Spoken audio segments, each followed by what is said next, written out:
Good morning.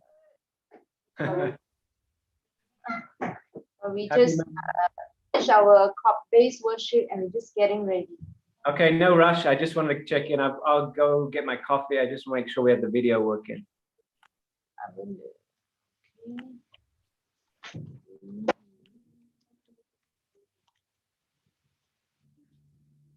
Apa itu, Bang?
Hi, Grace. I had a quick question. Would you be able to make me co-host so I can share my screen?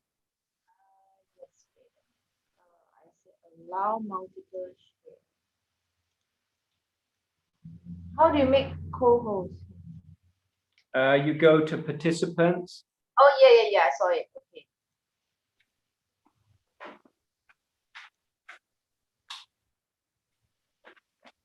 Thank you.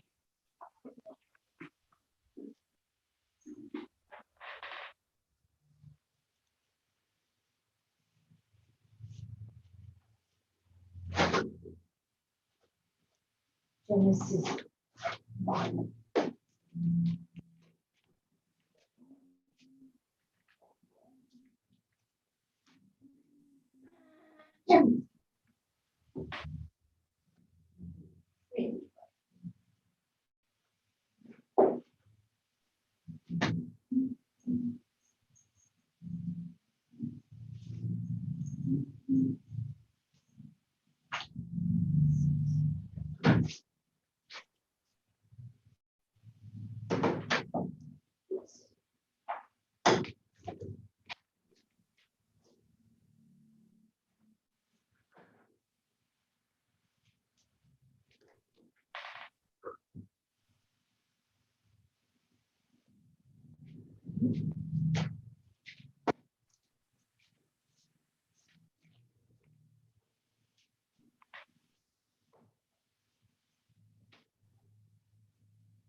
But it's not.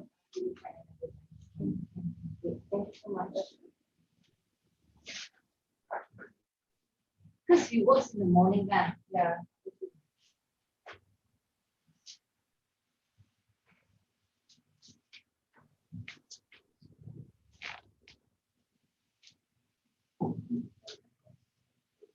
Pentateuch.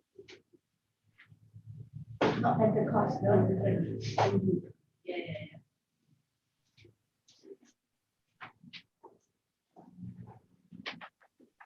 That's how we buy the study for How much is it? No, one piece how much? Oh, one piece. Because I see a lot, no? I was like, oh,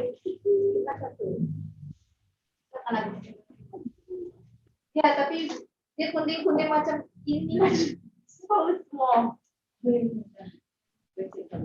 He asked Angie. That's why I asked him.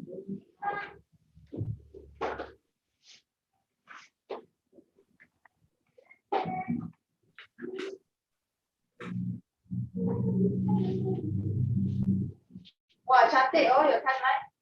I see. Bikinnya kan aku cantik pernah. Oh, your timeline. Terima kasih, Jerry. Selamat pagi. Selamat pagi. Hi, Elsie. Hi, Kevin. How are you today? I'm fine. Where are you? Where are you today? I'm at east of Malaysia. That is Sabah. Sabah. Yeah, I've been to Sabah. Oh, okay. That's wonderful. Nice. You are from Britain, is it? Yes, I am from London. Okay. Nice. Nice to meet you, Elsie. Yeah, good to see you.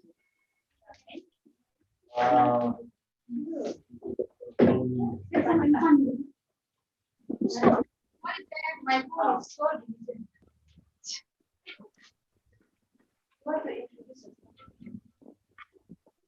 now. Hi, Kelvin, Stebbings. Good morning. How are you? Yes, I'm doing good. My name is Zamani. All I'm right. Can I write? How do you spell your name? Zamani. Z-E-M. Zamani. All right. Z-E-A-M-E-A-I. One more time. How do you say your name? Zamani. Zamani. Maya? Huh? How do you say your name? Zamani. Zam. Z-E-M. Zam. Okay. Is that okay if I call you Zam? Yes. Okay. Good morning, Kevin. Good morning. How are you? I'm good. My name is Esther. I am from Ipoh, a native of Malaysia. Nice to meet you. How do you spell your name? E-S-T-H-E-R, Esther, star. Esther. Okay. Thank you, Esther. Nice to meet you. So we've got Zam, Esther. Good morning. Good morning. My name is Larita. Narita. How do you spell your name? L-E-R-I-T-A. L-E. Larita. Okay. Thank you. Nice to meet you, Larita. And we have Elsie. Hello, Kelvin. Hello. Good morning. How are you? I'm good. My name is Mima. Okay. How do you spell your name? Y-E-M-I-M-A.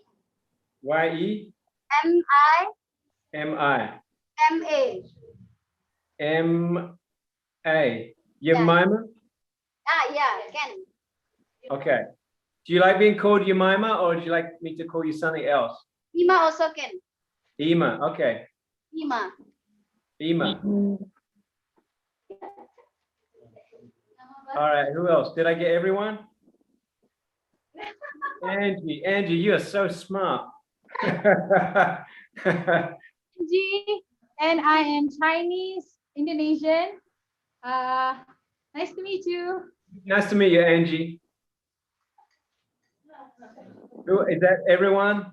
Let me just make sure I have all of your names. I have Angie, Ema, Elsie, Larita, Esther, and Zam. Anyone else? Yeah. So I have you're helping me also this year. Okay, how do you spell his name? Show your face. D-I-O. Oh, how are you? I remember we met, right? Yes. Good. So D-O? Yes. D-I-O. D-I, okay, D-O. Thank you. Introduce yourself. Hi, Kevin. See you. Good morning. Good morning. My name is Ezwe. He's a last year student, so he's helping me right now. Nice. How do you spell your name? AZWAY. Wow, so quick. One more time. My English is not so good. A A Z Z W W A A Y. Y. And how do you pronounce your name? Ezwe. Asway. Okay, thank you. Nice to meet you, Asway. Ezwe. Bukan Azwe. Sorry, when you can call me. Bye. Nice to meet you. So, Kevin, we have another audit student. His name is Rufus. He's joining us from Singapore. Okay. But we haven't seen him yet, but that's okay. All right. Welcome. Good morning, everyone. Welcome to week 2 DBS Ipoh.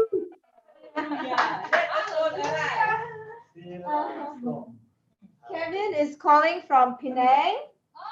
Yes, he is from London. Just a little bit introduction. He did his DTS in 1992 in Hong Kong, and was serving with YM in Hong Kong. Wow. And then he was a pastoral staff in California, and also a pastoral counselor also. And then after that, he was on the training faculty of creative result management. Is that a company, your own company, or? No, my friend's company in Seattle. It's a leadership training company. Okay, yeah. So Kevin is in a leadership company, and he's been teaching in DBS for some time now, and he is a trainer to train the trainer. Is that right? Yes. Yes. Okay. Yes. So if I have missed out anything, please feel free to add on yourself. So we Sure. would just like to welcome you, and yes, we will have Azam to pray for us before we start.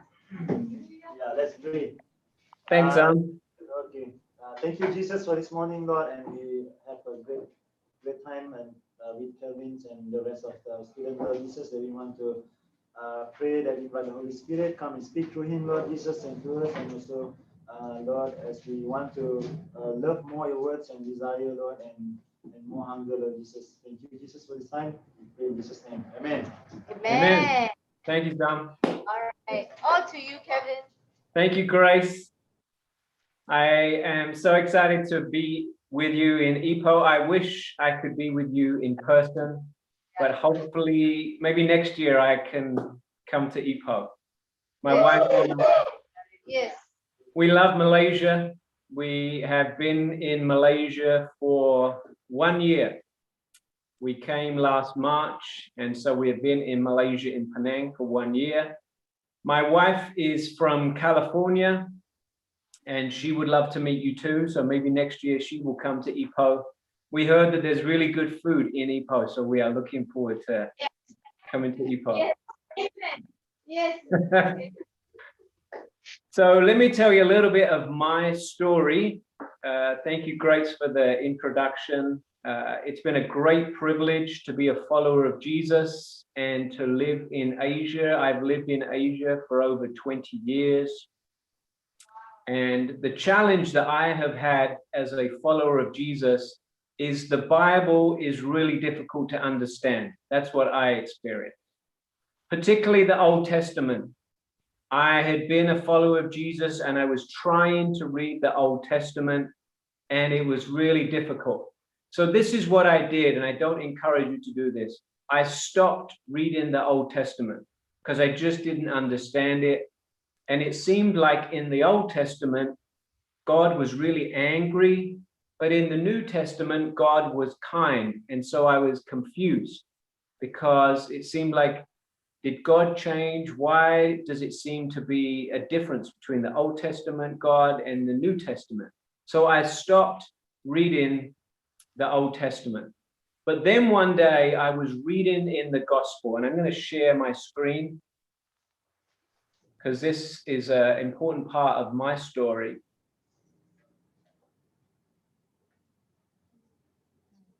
If you can you see my screen? Yes. Okay. So this story is in Luke 24, verse 13. So one day I was reading in the Gospels at the end of the book of Luke, in Luke 24, 13. And this is after Jesus has been murdered on a cross. And it says that two of Jesus's disciples decided to travel to a village called Emmaus, which was 7 miles from Jerusalem.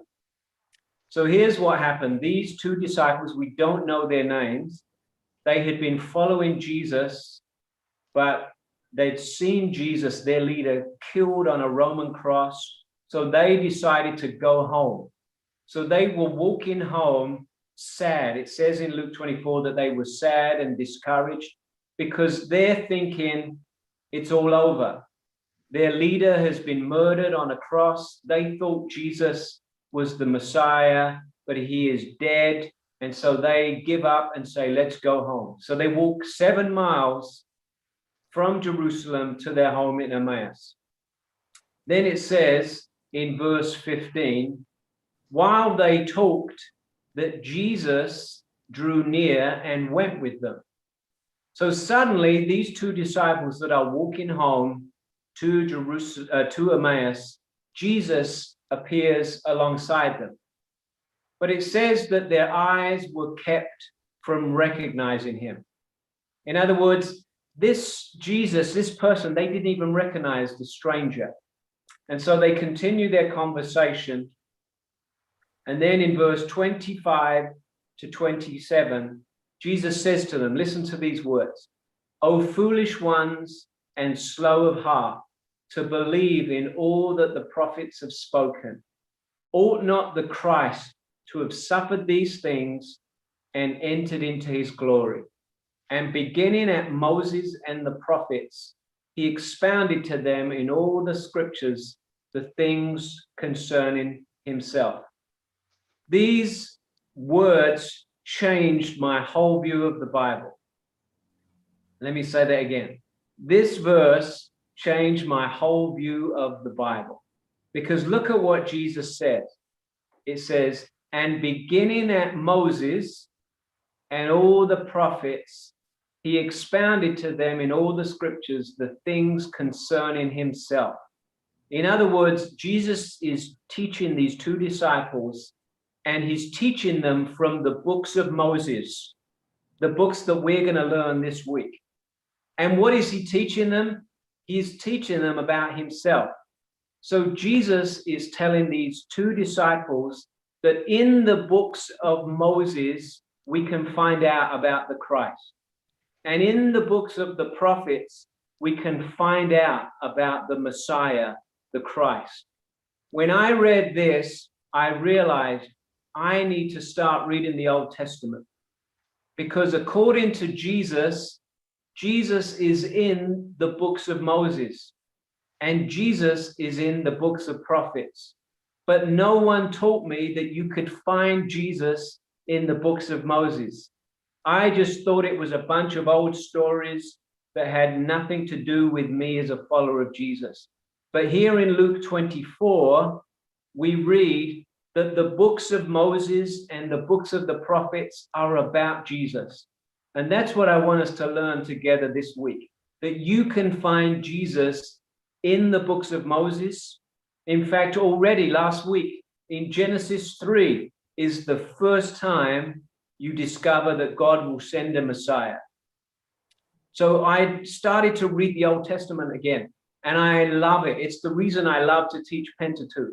It's my favorite topic because we find out about God's grace.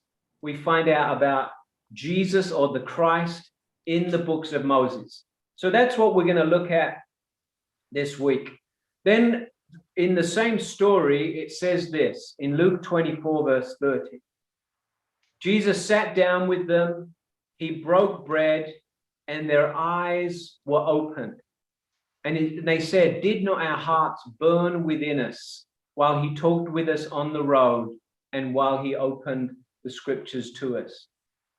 Then look at Luke 24, verse 44. Jesus is with his disciples, and he says this, all things must be fulfilled which were written in the law of Moses and the prophets and the Psalms concerning me. And he opened their understanding that they might comprehend the scriptures. Again, did you notice? Jesus is saying in the law of Moses, in the prophets, and in the Psalms, you can find out about Jesus. He teaches them from the law of Moses, the prophets, and the Psalms concerning himself. So that's the reason why I love to teach the Old Testament. It's the reason I love to read the Old Testament. Remember, I stopped reading the Old Testament. Now I love reading it because we find out about Jesus. It's an incredible story, and it starts in Genesis, leads us all the way to the Gospels, and then leads us all the way to the book of Revelation. It's one story. But when I learned the Bible, no one taught me that it's one story. I just thought it was little bits of stories. I didn't know how to connect the stories. One of my purposes this week is to continue to show you how the Bible is one story that leads us to Jesus. Starting in Genesis, we're going to look at the books of Moses and how they all lead us to Jesus. Starting in Genesis 3 and then Genesis 12. So here's what I'd like you to do. I'd like you to think about the fact that the story of Jesus completes the story of Israel. That's the thing I really want to communicate this week. The story of Jesus completes the story of Israel. Because for many years, this is how I read the Bible. Do not read the Bible like this. This is what I did. I had my story, and then I tried to build the story of Jesus on top of my story. So whenever I would read the Bible, I would think, okay, how does this apply to me? Now, that's not the best way to start reading the Bible. Why? Because you make every story in the Bible about you. The Bible is not about you. The Bible is for you. Let me say it again. The Bible is for you, but it's not about you. If you build the story of Jesus on top of your story, whenever your story doesn't work out, you will blame Jesus. So I had to change how I read the Bible. So sorry, let me show you. This is how I now read the Bible.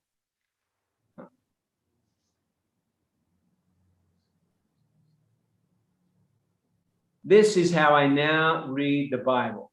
You start with the story of Israel, and then the story of Jesus completes the story of Israel, and then you build your story on that firm foundation.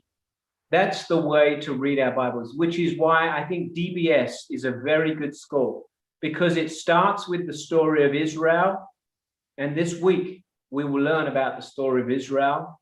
Then you will go through all the prophets, all the writings, and then you will see how Jesus completes the story of Israel. That provides a firm foundation, and then you build your story on top of that. That is a much stronger foundation. In fact, the Bible that Jesus read is different to the way our Bibles are set up. In Jesus's day, there were 3 sections of scrolls: the law, the prophets, and the writings.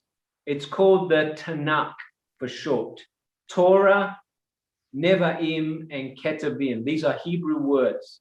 So when Jesus says everything written about me in the law of Moses, in the prophets and the writing, he is saying he fulfills all of the Tanakh, all of the scriptures. So that's the way his Bible was set out. Ours is quite different.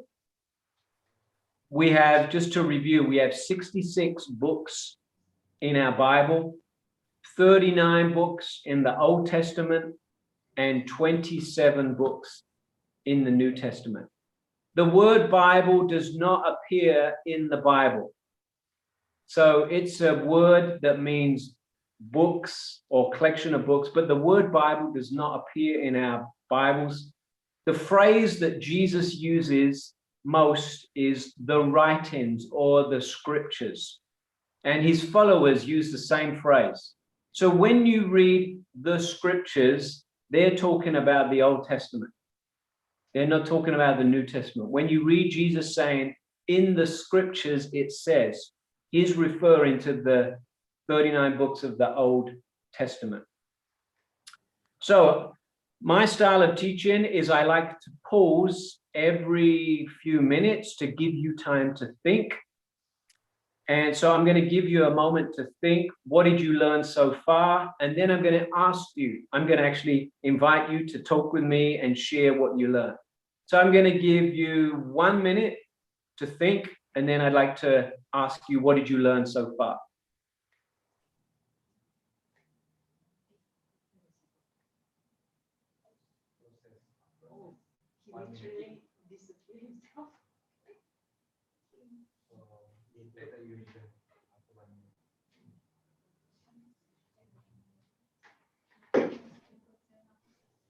Hi, Rufus. How are you? Hello. Sorry I'm late. Good. Nice to meet you. So I'd like to hear, what did you learn so far? Me? Okay. I think what I learned after this explanation is that Jesus has been there all this while. He didn't just appear in the New Testament when he was born as a baby, but he was there all the while, just not as human form. He was there watching, he was there interacting with this world, slowly giving us a piece of himself until the cross where he gave everything. Nice. Thanks, Rufus. Elsie, what have you learned so far? Okay, can you hear me? Yes. Interesting that how you explain that how the book of Moses, the prophets, and Psalms, we can find Jesus in these books, and also how the Bible is one story that leads us to Jesus. And I've never saw it that way, and it's not about my story. Because I always try to connect my story into the Bible. You see, I see myself into the Bible, where I see God as an angry God, like you say, the Old Testament. Actually, I love to read the Old Testament, but I always see him as an angry God. Yeah. So it makes me very confused, because in the New Testament, he is different. Yeah. And then the Old Testament, he's like so angry. Yeah. I always see him as an angry God. Yes. Yeah. So that's part of my sharing. Thank you. Well, the good news, Elsie, is this week, what I have discovered, and hopefully each of you will learn this week, is when you see the story closely, you see God is incredibly full of grace. You really do. You see the stories of Israel and how rebellious and sinful and selfish they were. Suddenly, when you read the stories, you discover he really is full of compassion, full of grace.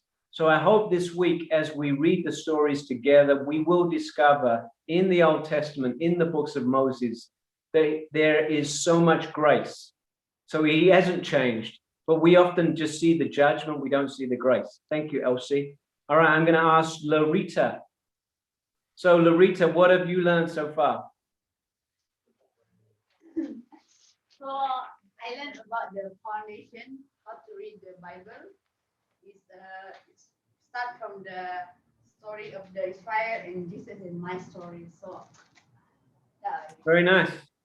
Thank you. All right, one more. Let's see. Esther, what have you learned so far?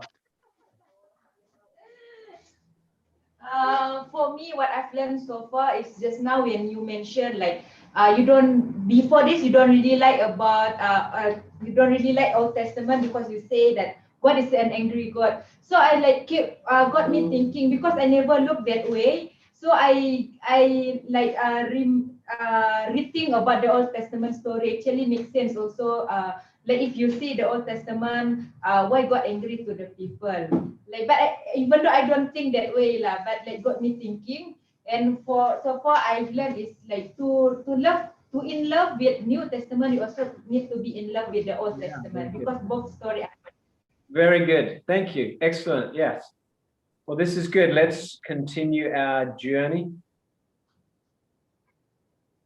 Thank you for sharing, each of you.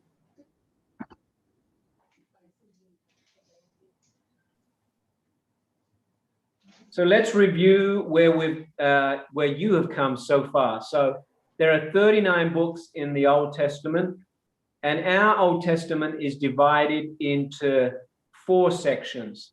Remember, the Bible that Jesus read was divided into 3 sections. Our Bibles are Old Testaments are divided into 4 sections. And I can send you, if you haven't got these PowerPoint, I will send you all the PowerPoints.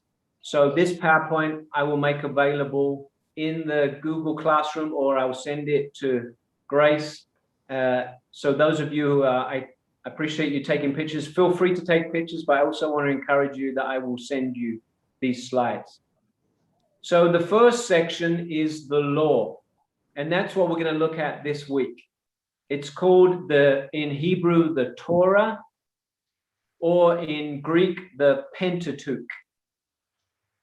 So then the next big section of books is called the history books. It starts with Joshua and goes to Esther. Then the next 5 books in our Old Testament are poetry. And then the final books are the prophets. And we also divide up the prophets into the major prophets and the minor prophets. So that's how our Old Testaments organized. The first 5 books are called the law. Sometimes that translation is teaching or instruction.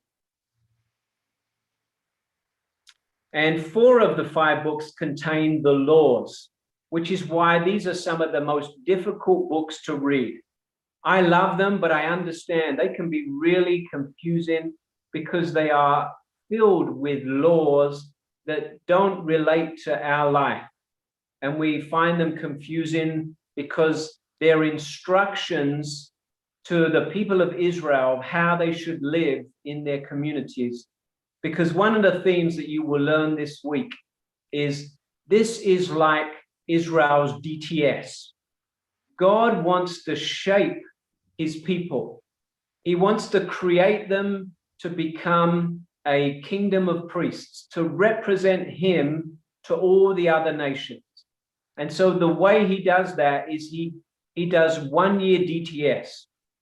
Israel will spend 1 year at Mount Sinai, and he gives them all these laws and all these instructions because he wants to shape their thinking, shape their hearts, and shape their behavior.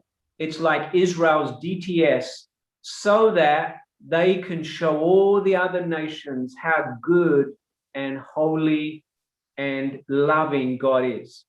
But for us, we think, what's that got to do with us? But it's helpful because we can learn the character of God, the nature of God, when we read these laws. Sorry.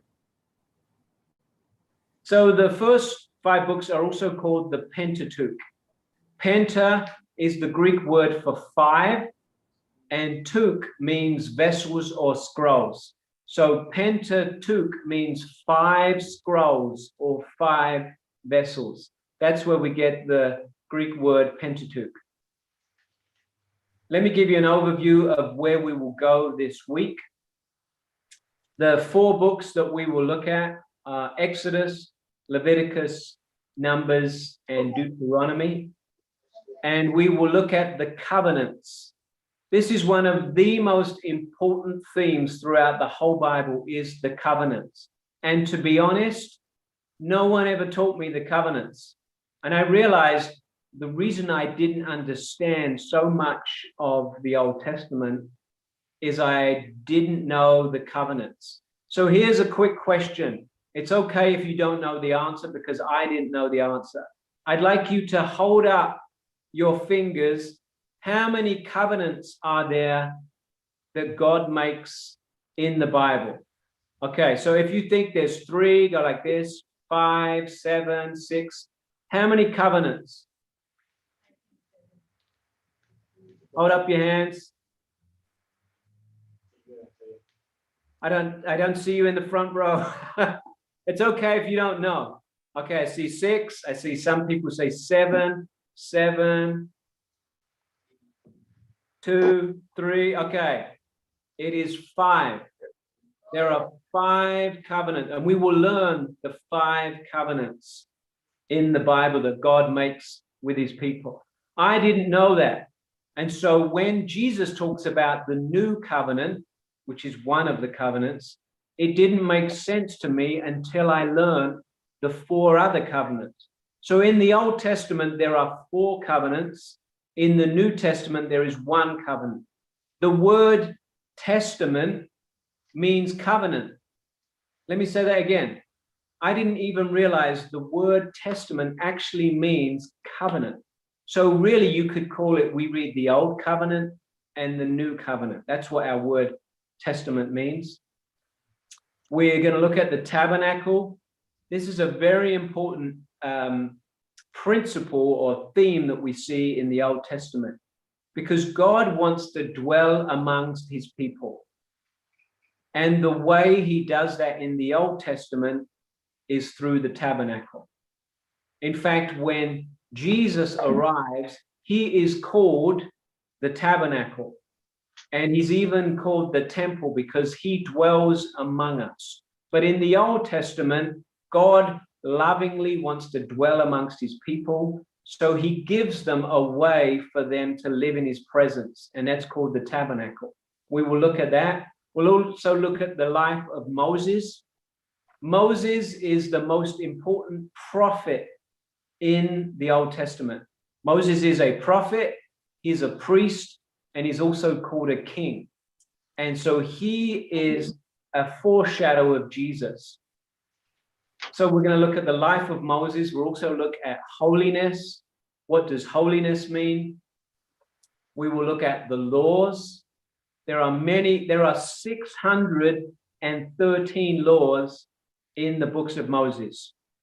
613 laws. We won't look at every one, but that's a lot of laws.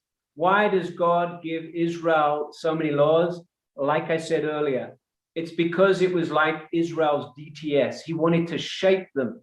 He wanted to shape their thinking, their hearts, and their behavior so that they would represent him to the other nations.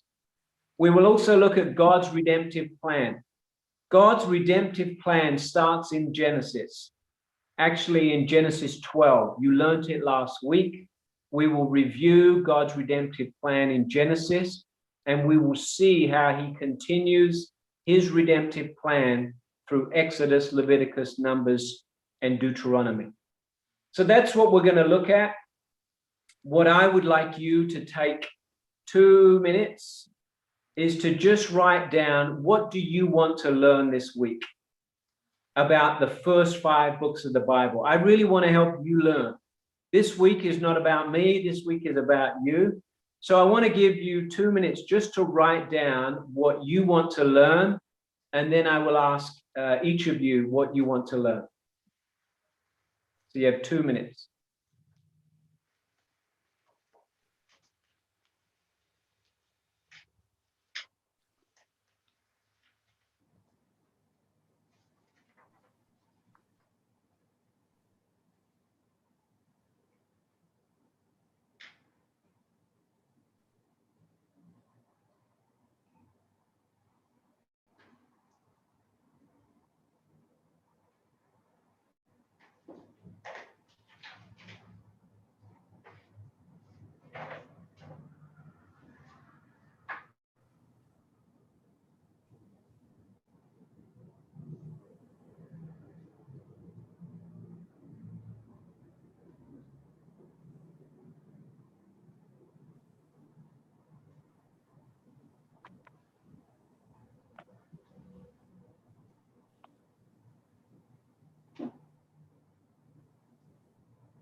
Okay, let's hear from Elsie. Elsie, what do you want to learn this week?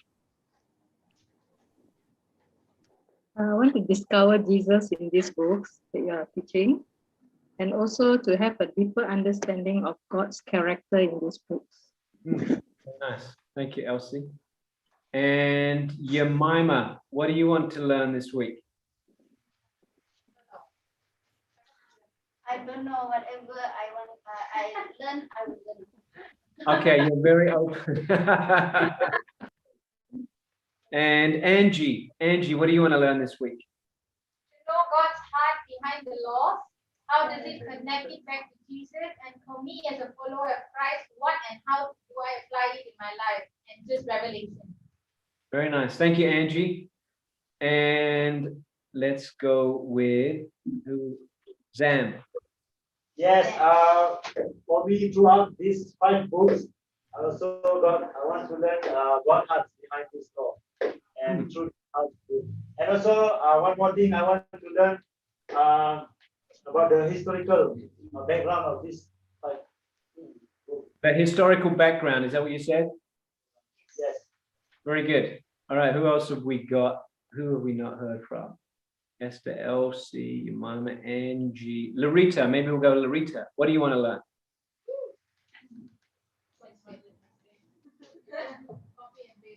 Copy and paste. No, I want to learn God purpose behind God character behind the law. No. Okay, God's character and the law, yeah.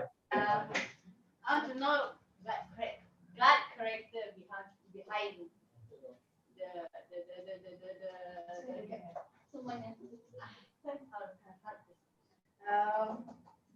everything. Everything, okay. And Rufus, what do you want to learn this week? I want to see what does the law show about God and Jesus and what is holiness. Very good. Yeah, so now that I love learning the law, you will see it throughout the Old Testament and New Testament. Right now, I'm reading through the book of Acts, and you will read the Apostle Paul saying he is teaching them from the law of Moses about Jesus. So we see the Apostle Paul, he teaches from the law of Moses about Jesus. So I'm excited that many of you want to learn about Jesus from the law of Moses. Okay, let's continue our journey as we work through the Pentateuch.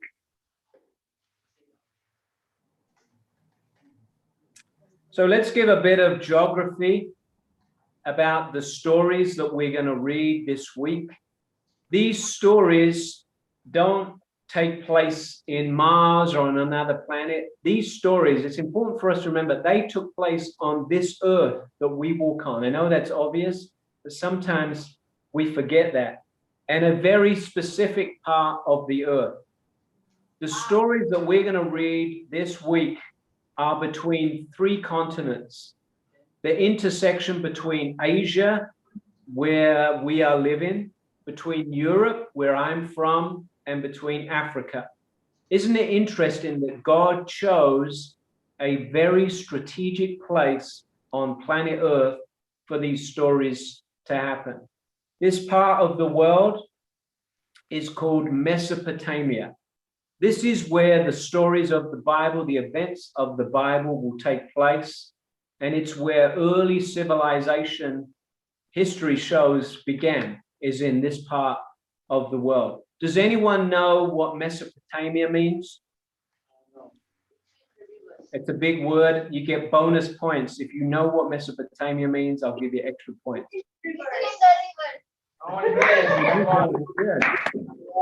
Good job. Yes, between the rivers.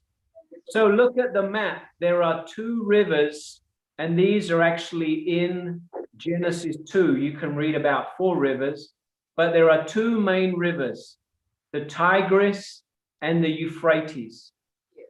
And between those 2 rivers is called Mesopotamia, between the rivers. And that's where the main events of these stories this week will take place. Assyria, Babylon, Egypt, and Canaan. They're the four most important areas. Assyria, we will learn about this week.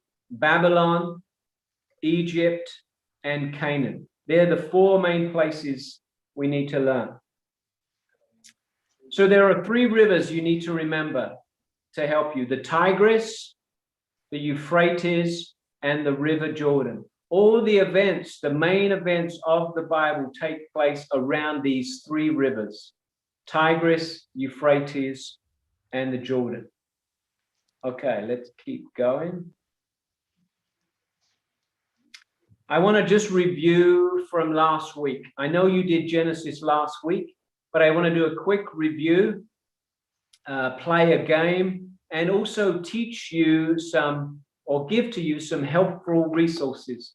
Remember, I said that I didn't know much about the Old Testament, but I really wanted to learn.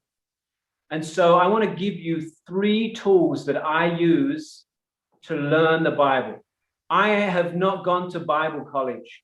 I did not go to Bible school, but I love teaching the Bible. I love learning the Bible. So I want to give you the three tools that I use to learn the Bible. I now teach DBS in many countries, but let me tell you again, I did not go to Bible college. I did not go to Bible school. You do not need to go to Bible school or Bible college to learn these things. There are three resources I want to give you, and this is how I learned the Bible. So here's a quick question.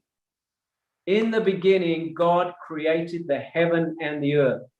What is the Hebrew word for God in Genesis 1, verse 1?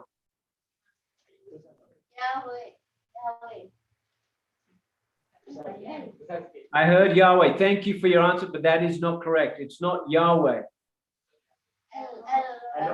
Very good. Yes, Elohim.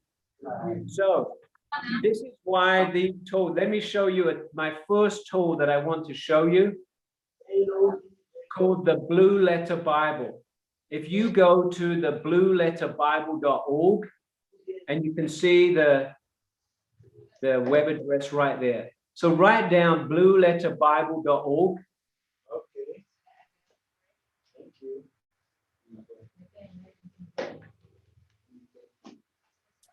And what you can do, this is how you can learn the Hebrew and the Greek.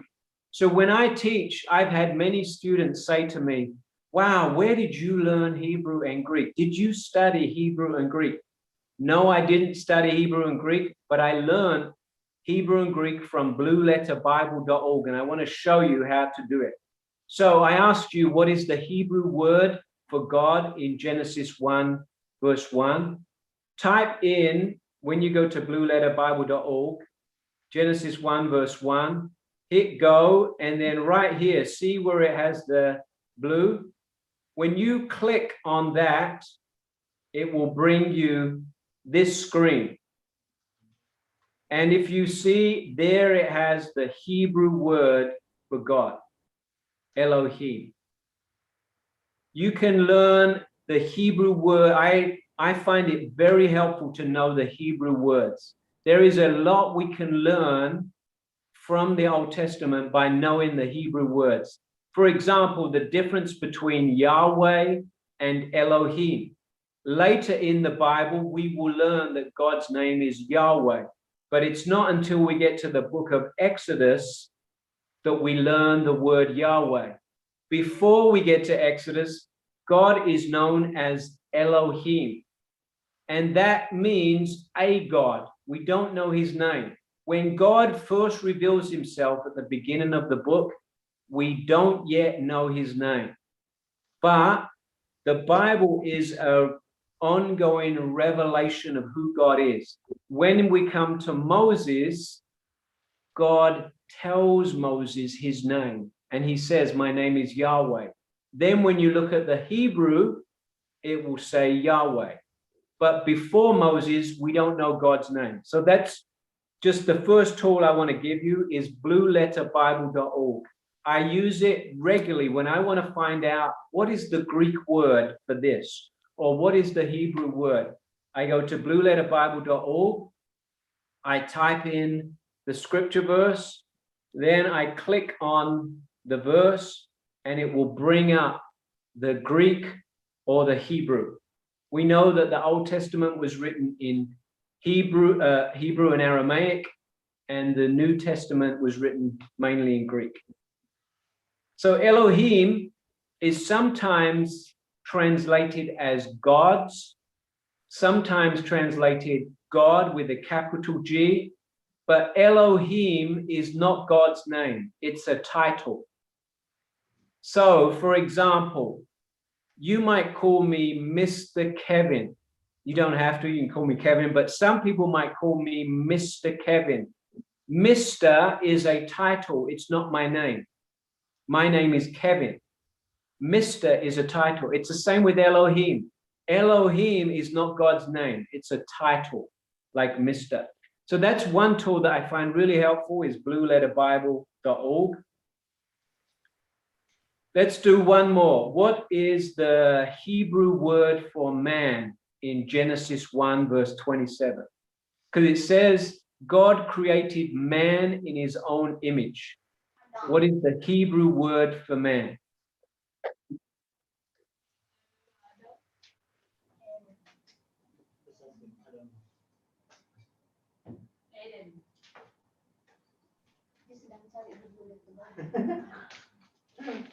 Okay, I'm glad I'm teaching you this. This is good. See, this is where Blue Letter Bible would really help. All you have to do is on your phone or on the internet, go to blueletterbible.org, type in Genesis 1 verse 27, and you will see that the Hebrew word for man is Adam. Did you catch that? The Hebrew word for man is Adam. That's the Hebrew word. That's where we get the name Adam from. Can you see how using the Hebrew is really helpful? So the Hebrew word for humanity is Adam. All right, hopefully this is not super boring. Hopefully this is helpful. Because what I hope is when I am no longer around, you don't need to ask me questions. You can find out the answers for yourself by going first to blueletterbible.org. And here's the second resource I want to give you. It's biblehub.com. So this is where I learn the Bible, blueletterbible.org and biblehub.com. There's an app. If you have an Android phone or an Apple phone, you can actually, I have the app on my phone, but I want to show you how you can learn about every verse in the Bible. So let's say you're reading the scriptures and you think, I don't know what this means. This happens all the time. When I read the Bible, I'm like, I don't know what that means. Last week, I was reading in Acts, and it says that the Apostle Paul cut off all his hair. I'm thinking, what is that about? So I didn't understand what it meant. So what did I do? I went to biblehub.com, and here's the key, because it can be a little confusing. When you go to biblehub.com, it can be a little confusing. See here, it says comment. Click, when you click that, it will explain every verse in the Bible. So you don't need me to answer your questions. You just need to be able to click on biblehub.com, type in the verse, and then this is the important part. Click on comment. And then what that will do, it will have over 30 different commentaries on what that verse means. So I just did an example of Genesis 1 verse 1. If you notice at the bottom, it says Elohim. It explains what does Genesis 1 verse 1 mean. This is really helpful. If you want to learn the Bible, this is the way I learn the Bible. When I don't know what a verse means and I don't have a teacher to ask and Grace is not around, you go to biblehub.com, you click on comment.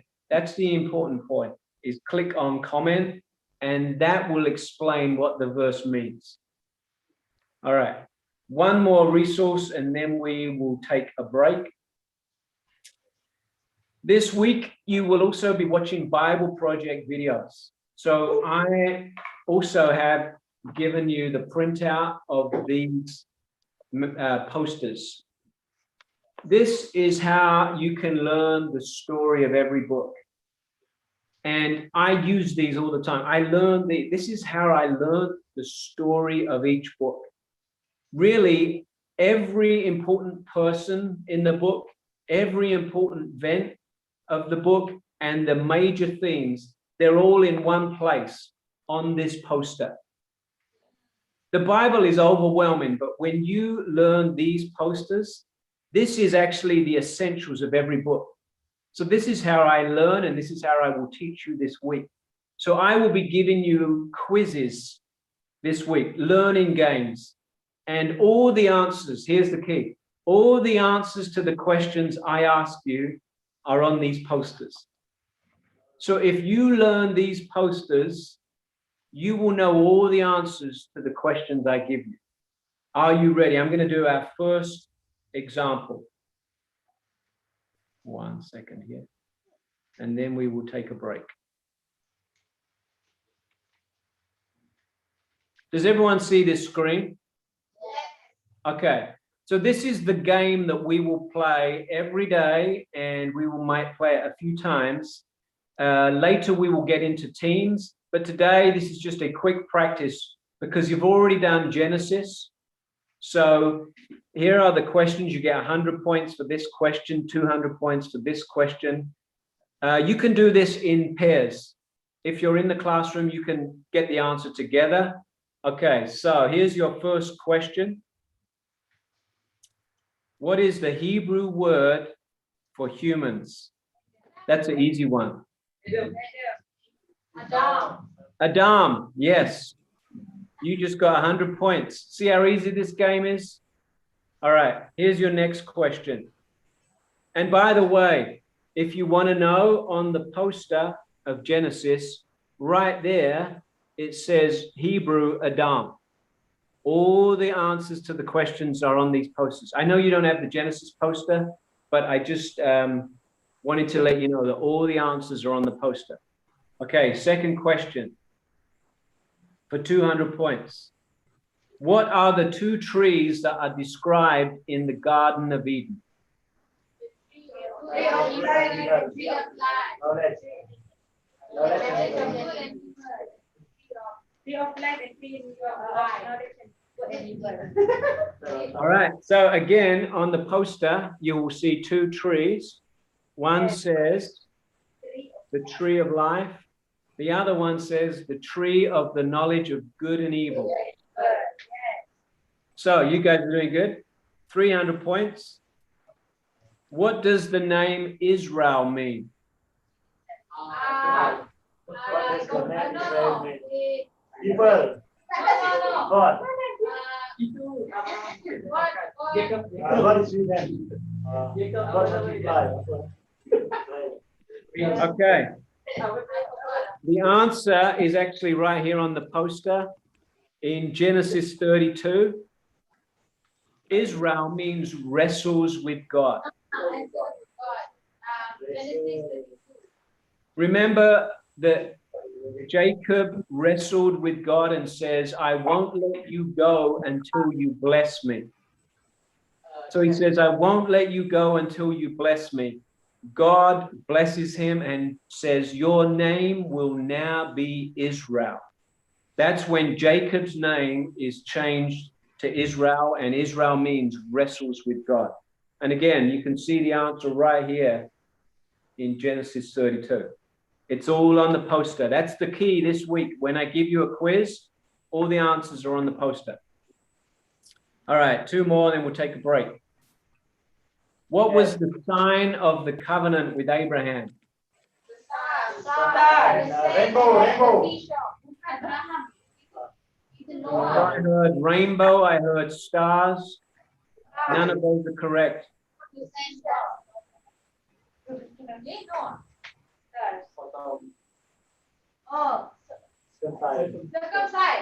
Yes, very good. Circumcision. And that is right here. You can read about it right here on the Genesis poster. It says, the sign of the covenant in Genesis 17 is circumcision. All right, last one for 500 points. This is the hardest one. What is the blessing Jacob gives to Judah?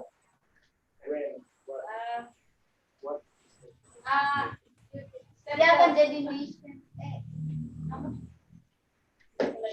Authority sector to govern. Sorry, one more time. Sector of authority govern to govern. Yes. So again, it's on the poster. This is important. And right there, you will see it says a king from the line of Judah who will command obedience of the nation and restore God's blessing to the world. Last week, you learned about Jacob and how he blessed each of his sons. And when he blessed his son Judah, there was a promise of a Messiah, which is that a king would come from the line of Judah and that this king would restore God's blessing to the world. We know that that king is Jesus. So Jesus was from the line of Judah. That's very important. To the Jews, they knew that the Messiah would come from the line of Judah. That's because when Jacob blessed his sons, he made a blessing and promise that a king would come from the line of Judah and restore God's blessing to the world through the tribe of Judah. Okay, you guys did good. Let's take a 10-minute break, and then we will start our journey through Exodus. Enjoy your coffee or tea tarik. Thank you. Terima kasih.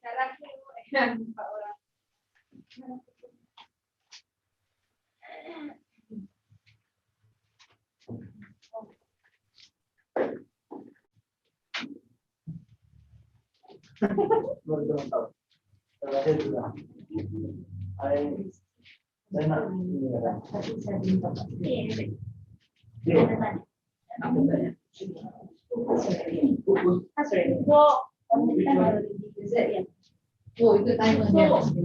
Saya itu kan. Saya oh, will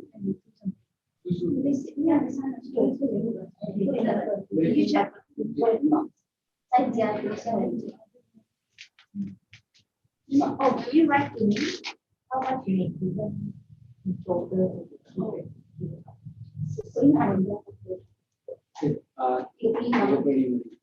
Apa tuh namanya? Susu gitu mau bisa harus klaim baru.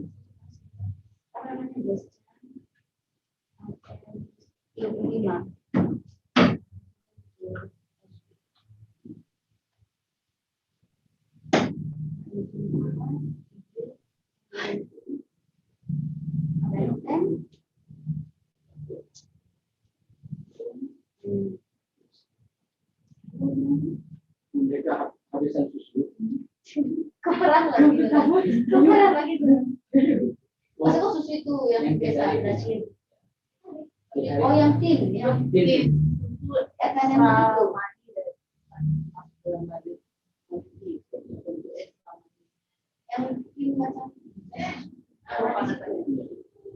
Ya, boleh. Berapa itu? Kamu beli berapa? Berapa? Beli satu. Beli 3 pin sekali. Kamu bulan mana sampai 3 bulan. Oh, tadi sisi juga. Satu lagi untuk yang ekstra. Iya. Saya sudah bisa dulu kamu. Oke. Jadi gua bagi tahu kalau minta berapa ya. Bukan. Susu itu hanya seminggu saja bukan? Ya. Banyak lagi yang punya anak jual. Saya tak tahu. Saya sih guna boleh. Udah lah, takut lo. Tak, macam saya belum tahu. Dia ada dalam dia. Beli baru. Tak yang kambing itu.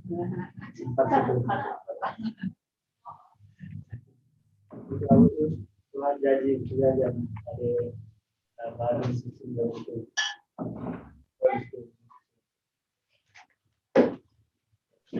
Semua.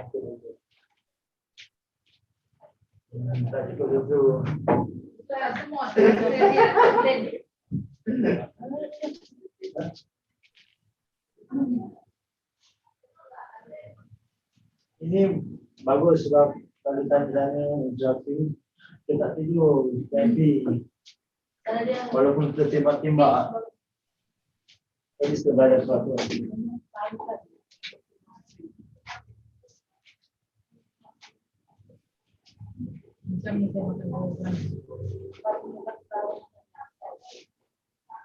Baru kalau tak kau begini kan, macam berjalan pun mengajar.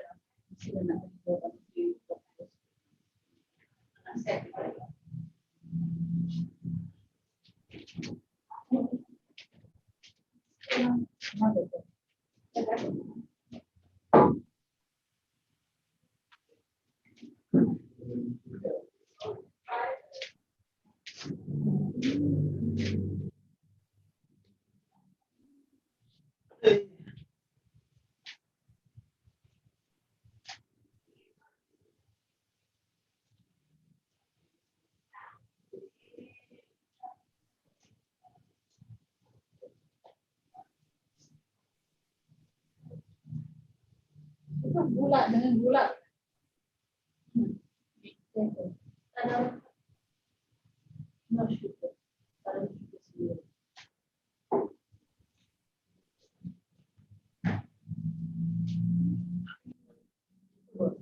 Sudah. Ada.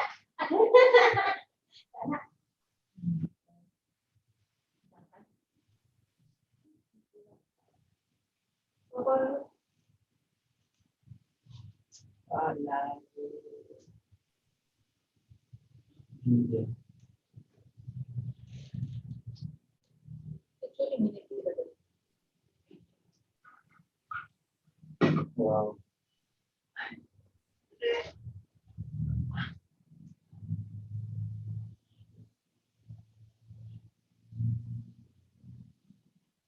Kalau air tu letak sini nanti saya nanti sudah tak panas ke mana?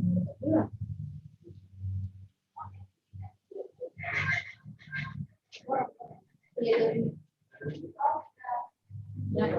Tentang saya awal. Ini belum ada gula.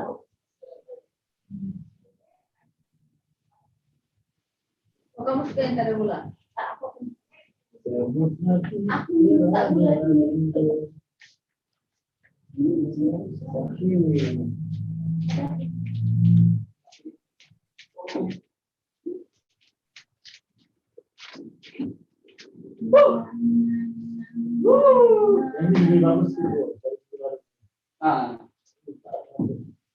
Jadi memang gaya dia macam ni kan? Tak, dia bagi setiap kali kan, dia bagi masa 1 minit, 2 minit.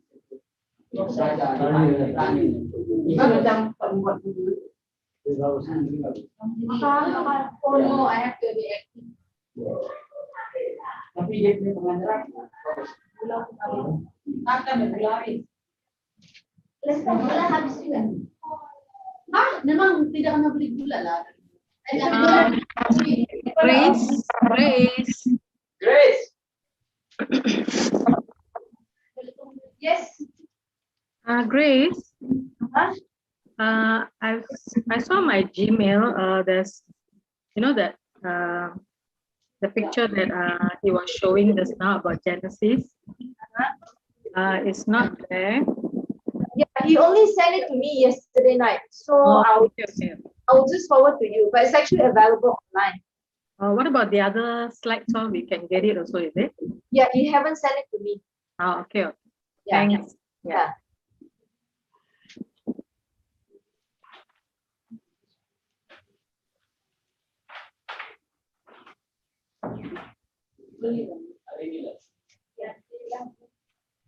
姐，因为有那个应该是 office 的。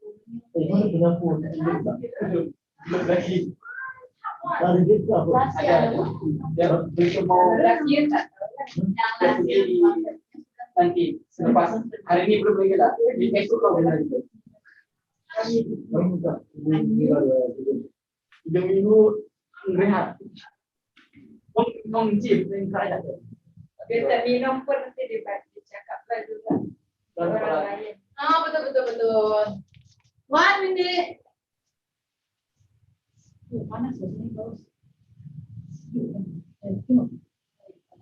Ini gambar cantik. What happening? I'm here. What happening? Yes. Yeah. Oh, benar. Yeah. Macam buaya. Wah, ini buaya baik. Buaya yang dijinakkan. Laki-laki lah saya. Begitu berjanggut. Aku dah Sudah biasa saya minum pada guru. Biasakan itu juga. Dan kamu minum air pun kan ada gula, boleh juga. Kopi je lah tak boleh. Oh my God. Mima, sabarkah? Sabarkah? Sabar. Sabar. Mencabar Oh, kan? mencabar. Ya loh. Ya loh. Saya tak pernah minat belajar Bible, jadi ini memang pertama kali lah betul-betul belajar. Saya pun tak tahu tanya soalan apa, nak belajar apa. Selama ini saya itulah. Oke. Saya pun baru saja belajar Bible juga.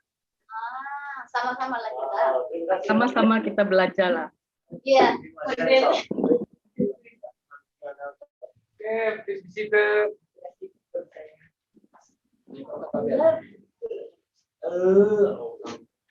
Bapak banget. Kampung. We are ready. So let's review from last week. You did Genesis. This is one of the most important stories in Genesis because it's the first time we read that God will send a Messiah. And that's in Genesis 3. If you're interested in the poster, this is where it happens in Genesis 3 on the poster. Let's quickly review Genesis 3.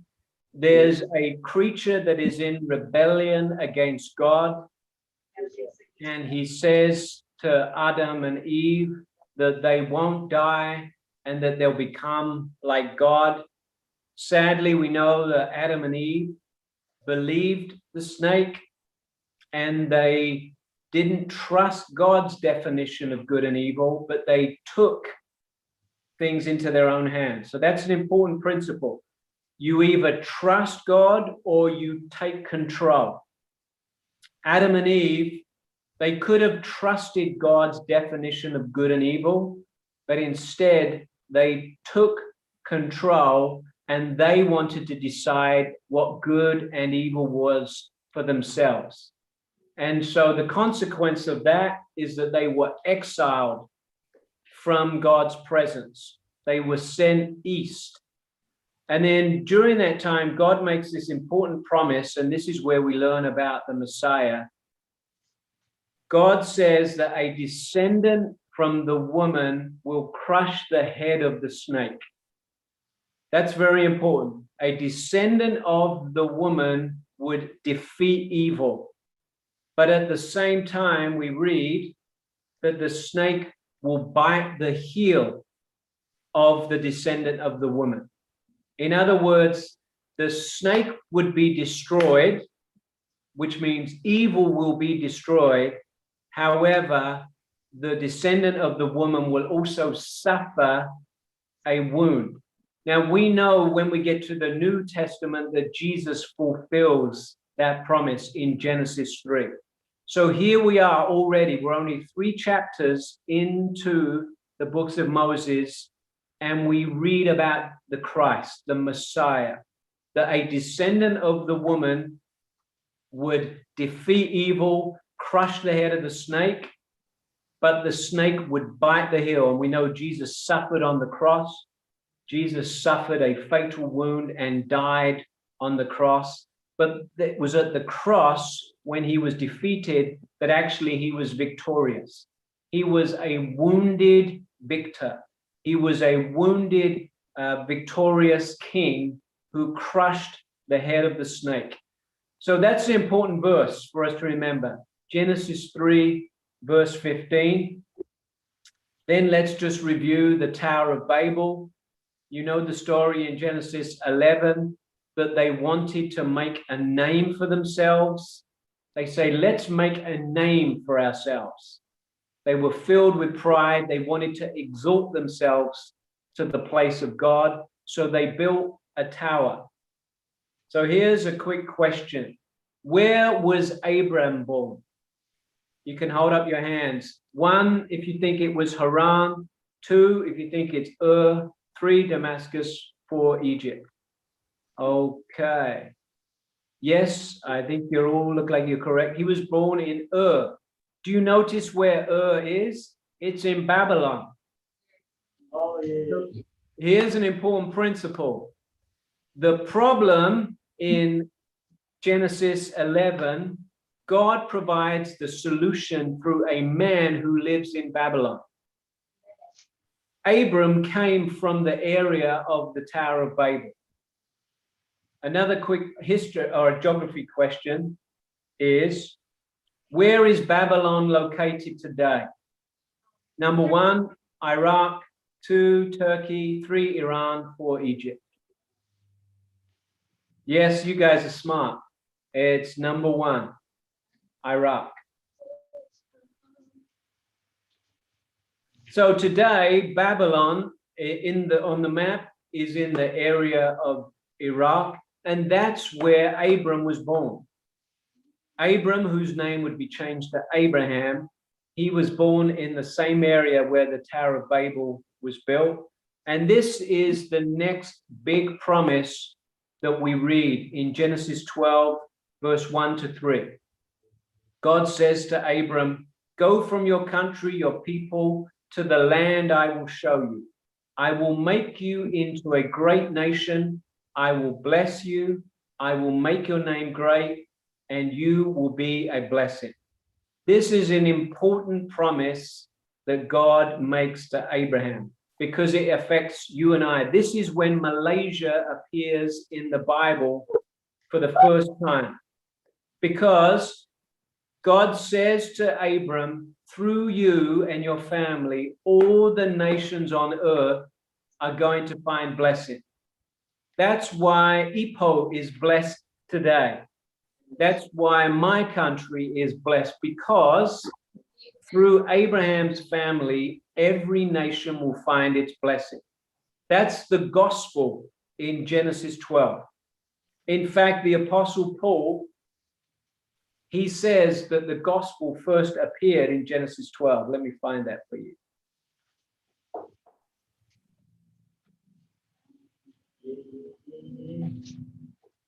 Look at what it says in Galatians 3, verse 8.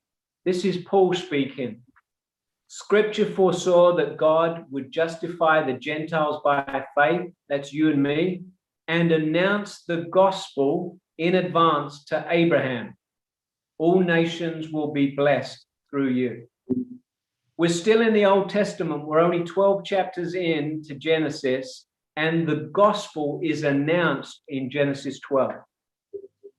The gospel doesn't appear in Matthew 1. It actually first appears in Genesis 12. That's what the Apostle Paul is saying.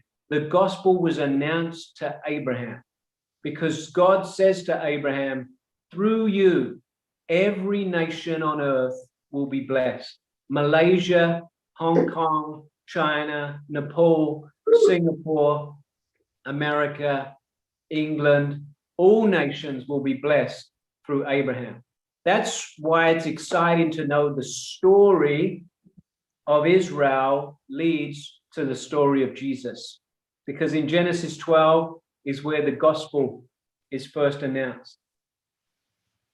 Then we read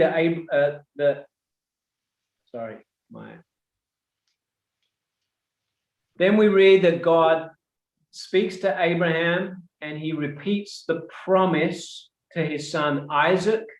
Then he repeats the promise to his son Jacob.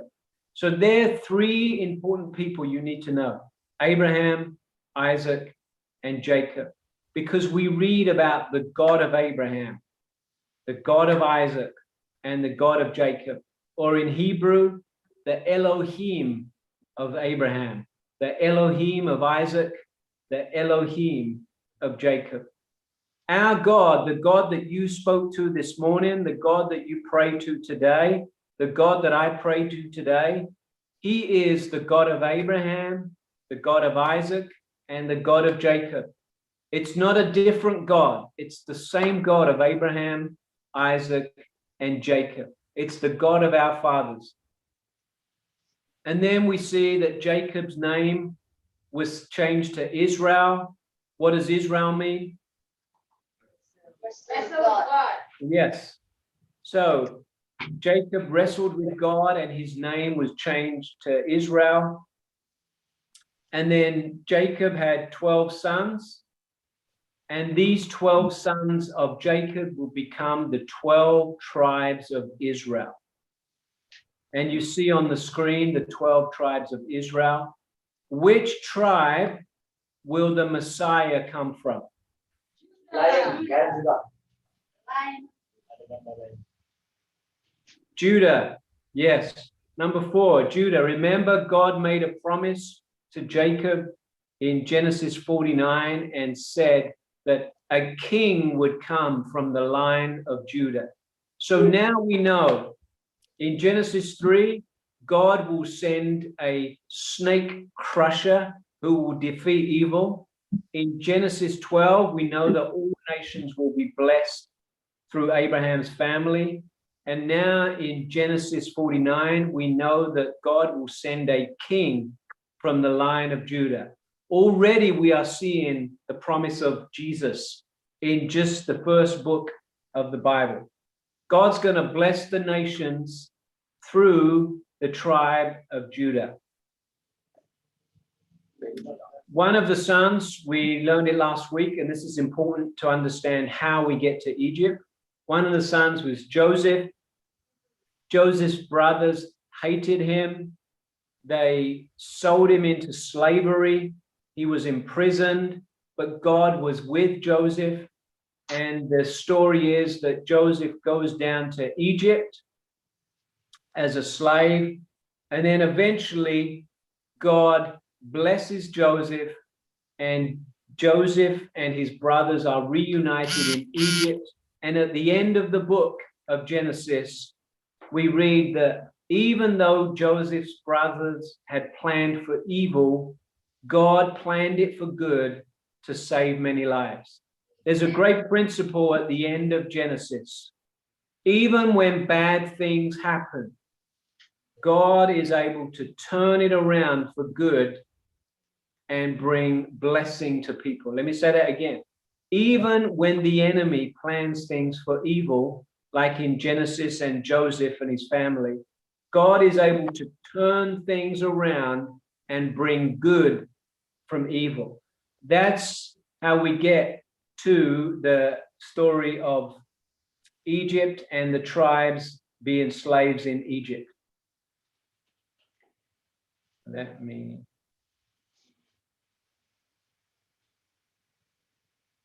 Okay.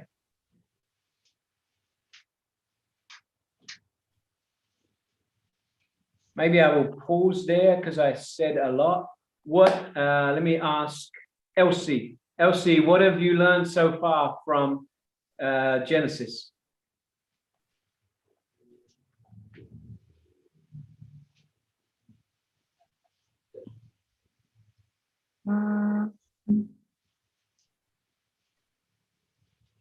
The important promises of God through Abraham. Yeah. And, where we are all blessed, even our nations are all blessed because of Abraham. Yes. The Yeah. covenant that God made with Abraham. Yeah, very good. Thank you, Elsie. And Angie, what did you learn from Genesis? That the gospel appears when Abraham was given the covenant that through him the many nations will become, and Malaysia is part of it. Yes, very good. Yeah, so the gospel appears in Genesis 12. All right, and Esther, what did you learn from Genesis?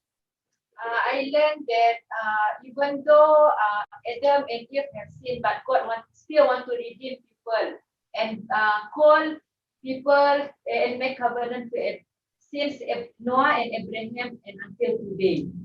Very good. Yeah. So let's talk about covenants. Some of you have already talked to it. How many covenants are there? 5. 5. Okay, so let's watch a video. So Grace, you will need to help me. I'm going to send you the link. Yeah.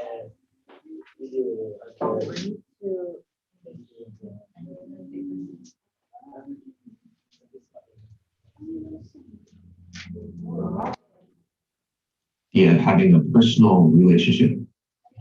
If you've been around Christians, you've probably heard of the idea of having a personal relationship with God, which can mean different things in the Bible, like having God as a friend, or your father, or maybe your teacher. But there's one particular way that the Bible talks about this relationship that you find that strangely we don't talk about it that much, and that's the idea of a partnership with God. A partnership like working alongside someone to accomplish a goal together. Right, and this is actually what you see at the beginning of the Bible. God creates this good world full of all of this, and then God appoints these unique creatures, humans, as his partners in bringing more and more goodness out of that. But the humans don't want to partner with God. They rebel and try to create a world on their own terms. And so this broken partnership is the Bible's explanation for why we're stuck in a world of corruption and injustice and tragedy of death. It's not like there's just one or two humans who have failed on this relationship.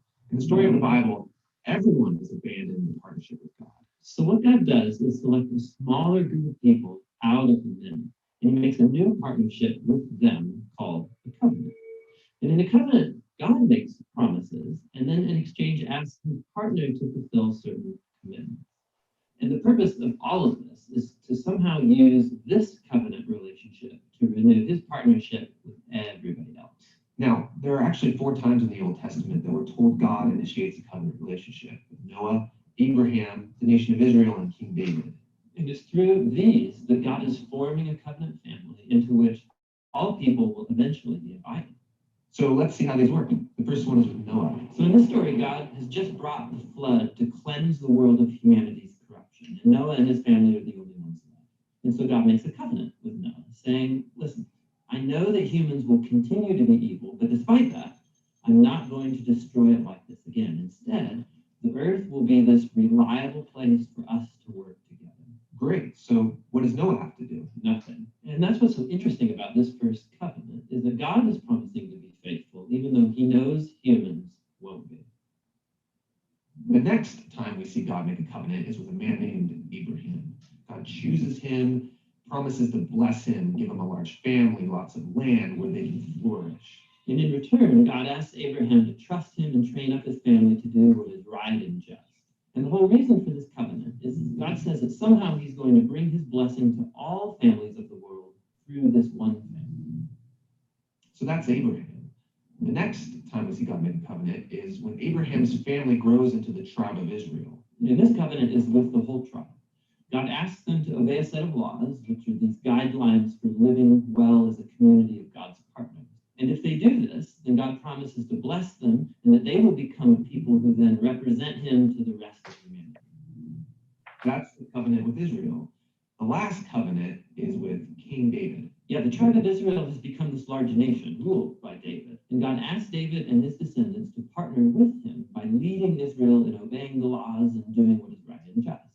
And God promises that one day, one of David's sons will come and extend God's kingdom of peace and blessing over all the nations. So those are the 4 covenants that God makes in order to restore his partnership with the whole world. But here's what happens. Israel breaks the covenant. They worship other gods, they allow horrible injustice, and so they lose their land and are forced off into exile. So it seems hopeless. But during this time, Israel's prophets talked about a day when God would restore these covenants in spite of Israel's failure, somehow. Yeah, they called it the New Covenant. And this is actually what's so interesting about Jesus, is that he's introduced into this story as the one who fulfills all of these covenant relationships. We're told that he's from the family of Abraham, and so he will bring the blessings of that family to the whole world. We're told that he's the faithful Israelite who was able to truly obey the law.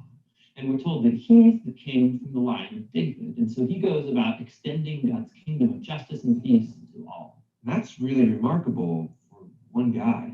Yeah, and what it highlights is perhaps the most surprising claim of all made about this man, that Jesus is no mere human, but rather God become human. And God did this in order to be that faithful covenant partner that we are all made to be, but have failed to be. And so through Jesus, God has opened up a way for anyone to be in a renewed partnership with him.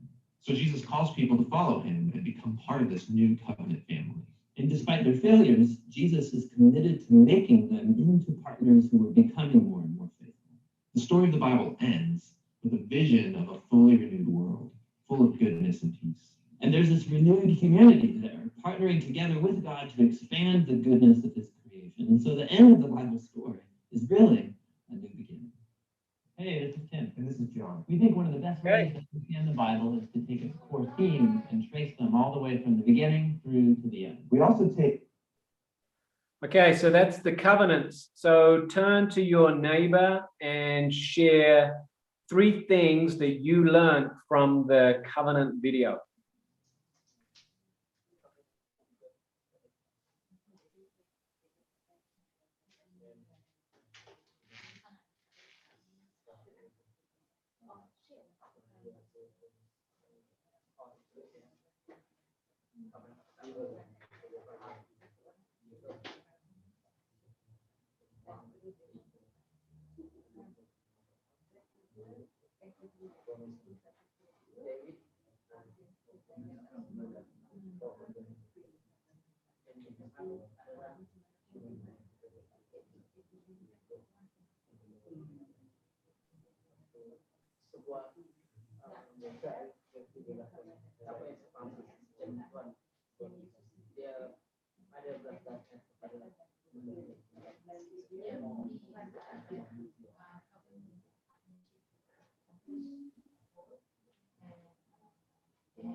Okay, let's review the covenants. So how many covenants are there in the Bible?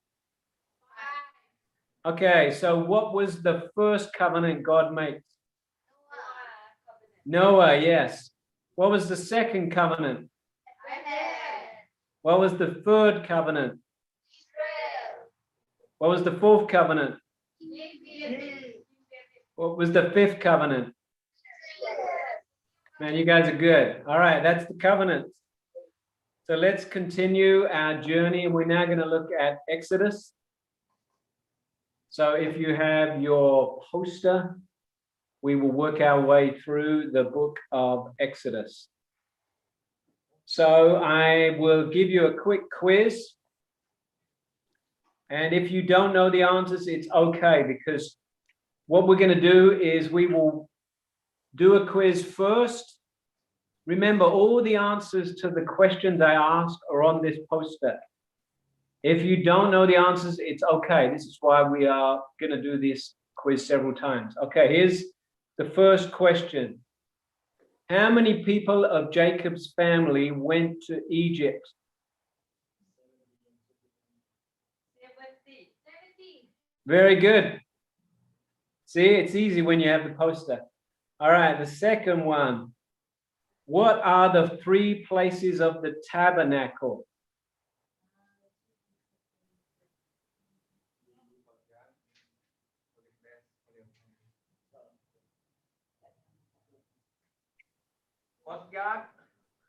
Courtyard, yep.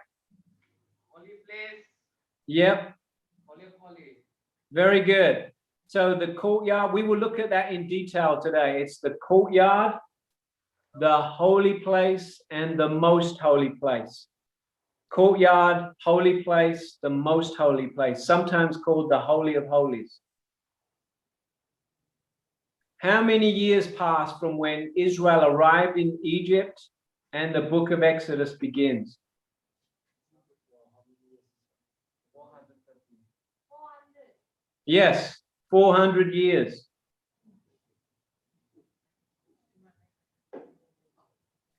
What does the symbolism in the tabernacle represent?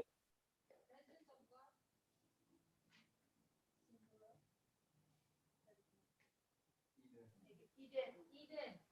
Garden of Eden, yes. We will learn this week that there is lots of symbolism in the tabernacle that represents the Garden of Eden. Very good. Last question.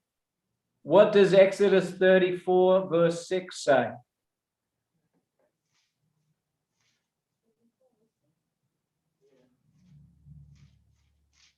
The Lord is merciful and gracious. Yes. This is a very important verse.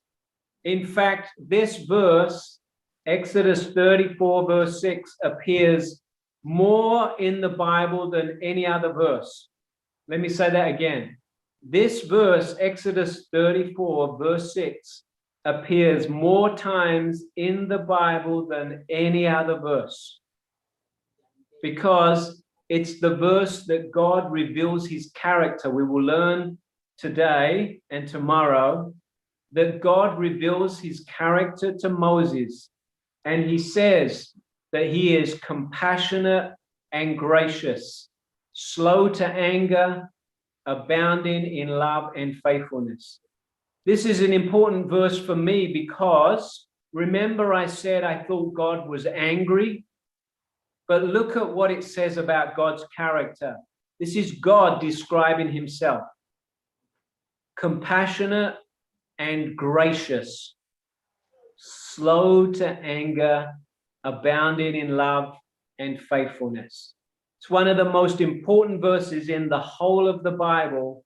It appears around 30 times in the Bible. Let me say that again. This verse appears around 30 times in the Bible. It's that important. Okay, let's go and watch the next video.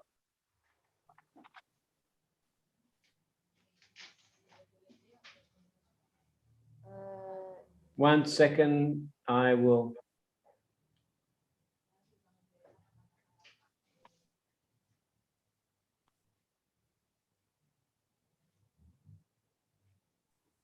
Did you get that, Grace? And Elsie and Rufus, you can click on the same link. The book of Exodus. It's the second book of the Bible, and it picks up the storyline from the previous book, Genesis, which ended with Abraham's grandson, Jacob, leading his large family of 70 people down to Egypt. Now, Jacob's 11th son, Joseph, had been elevated to second in command over Egypt, and he had saved his whole family in famine. And so Pharaoh, the king of Egypt, offered the family to come live there as a safe haven. And so eventually Jacob dies there in Egypt, and Joseph and all his brothers do too. About 400 years pass, and the story of the Exodus begins. Now, that name refers to the event that takes place in the first half of the book, Israel's exodus from Egypt. But the book has a second half that takes place at the foot of Mount Sinai. In this video, we'll just focus on the first half, where centuries had passed, and the Israelites were fruitful and multiplied, and they filled the land. Now, this line is a deliberate echo back to the blessing that God gave all of humanity back in the Garden of Eden. And it reminds us of the big biblical story so far. Humanity forfeited God's blessing through sin and rebellion, and so God chose Abraham's family as the vehicle through which he would restore his blessing to all the world. But the new Pharaoh does not view Israel as a blessing. He actually thinks this growing Israelite immigrant group is a threat to his power. And so just as in Genesis, humanity rebels against God's blessing, so here, Pharaoh attempts to destroy the source of God's blessing, the Israelites. He brutally enslaves them in forced labor, And then he orders that all the Israelite boys be drowned in the Nile River. Now, Pharaoh, he is the worst character in the Bible so far. His kingdom epitomizes humanity's rebellion against God. Pharaoh has so redefined good and evil according to his own interests that even the murder of innocent children has become good to him. And so Egypt has become worse than Babylon from the book of Genesis. And so now Israel cries out for help against this new Babylon, and God responds. God first turns Pharaoh's evil upside down as an Israelite mother throws her boy into the Nile River, but in a basket. And so he floats safely right down into Pharaoh's own family. He's named Moses, and he grows up to eventually become the man that God will use to defeat Pharaoh's evil.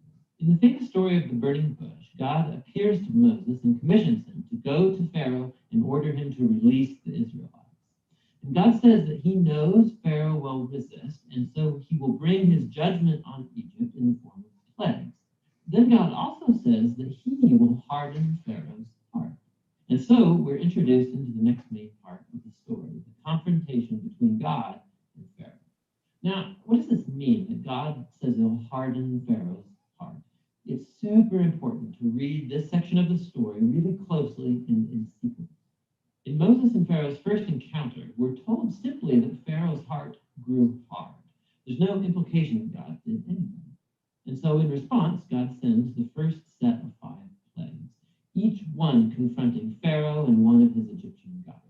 And each time, Moses offers a chance for Pharaoh to humble himself and to let the Israelites go.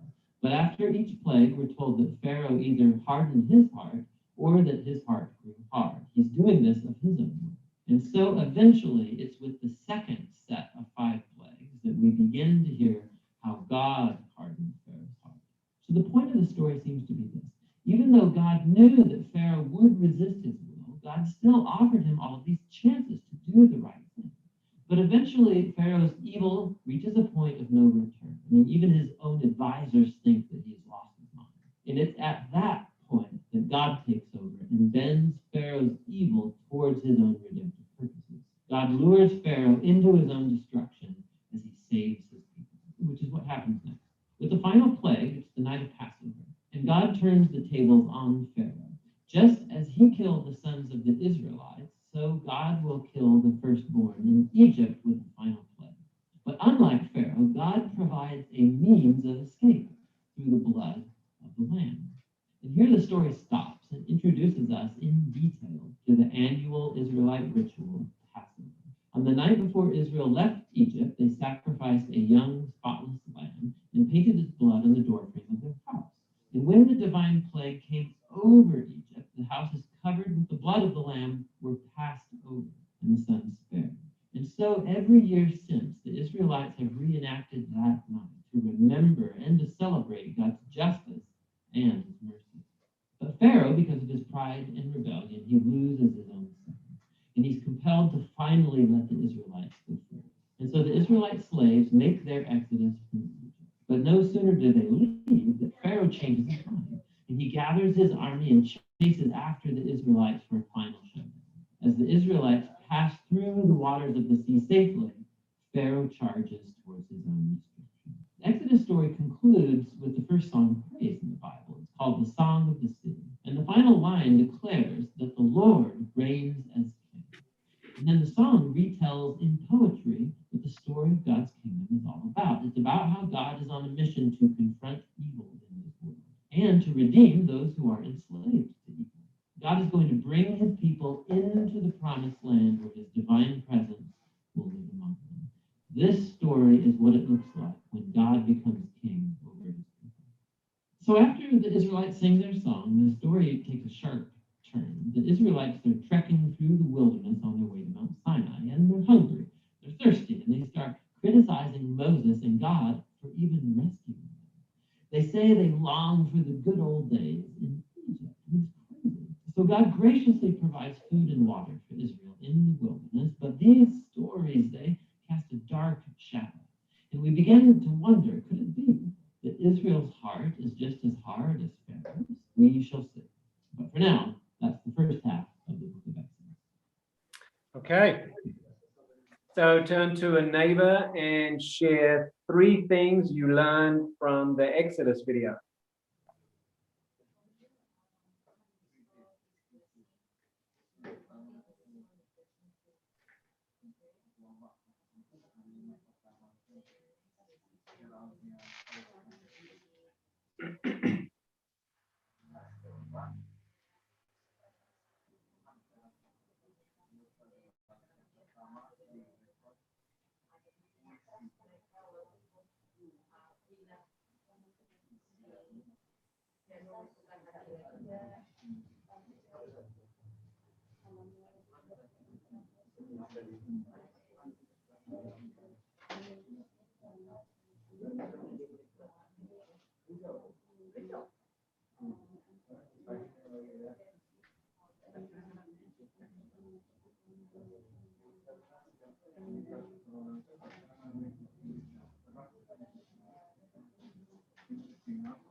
Okay, before we move on, I'd like to invite Zam. Zam, what are 3 things that you learned from the Exodus video?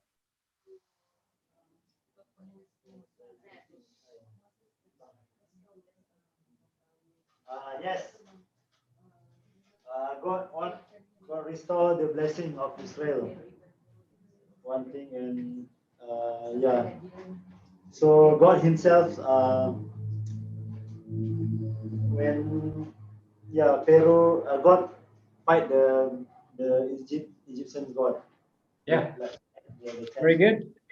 Yeah. Then after that, God Himself bring them out now. Very nice. Yes. Brings them out of Egypt. Yeah. Rufus, what are 3 things that you learned from the video? 3 things. I don't know whether I got 3 or not. Okay, but the first one was the sequence of the plagues and the difference between when Pharaoh hardened his own heart versus how God used the hardness of his heart to bring about his deliverance. So yeah, that was interesting. Yeah. Yeah, that was very helpful for me, the distinction between beginning, Pharaoh hardened his heart, and then his heart grew hard, and then we read God hardened his heart. Yeah, very good. Okay, let's continue for a couple more minutes looking at Moses, and then we will take another break. So if you look up the Hebrew word for Moses, it is Moshe, and it means drawing out. The reason Moses is given his name is because he was drawn out of the river by Pharaoh's daughter. Remember, Moses' mom puts Moses in a basket. Actually, the word is ark. The actual word is the same word for Noah and the ark. Moses is also in an ark. He is put in an ark by Moses' mom, goes down the river, and Pharaoh's daughter draws him out.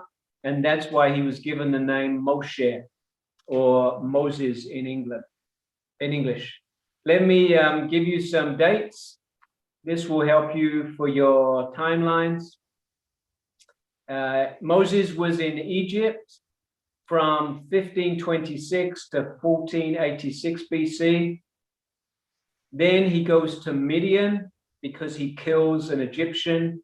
He's in the deserts of Midian from 1486 to 1446.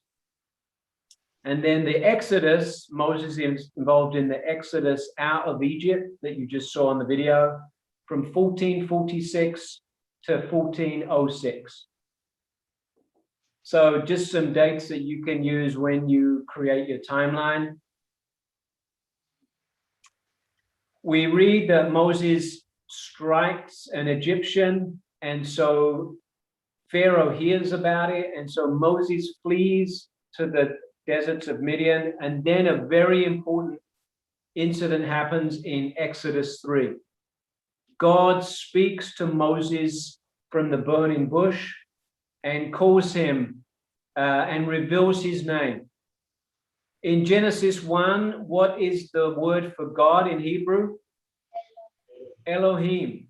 But then in Exodus 3, we read that God reveals his name as Yahweh, which means I am who I am. In other words, God is. That's what Yahweh means. I am or I will be. God simply exists.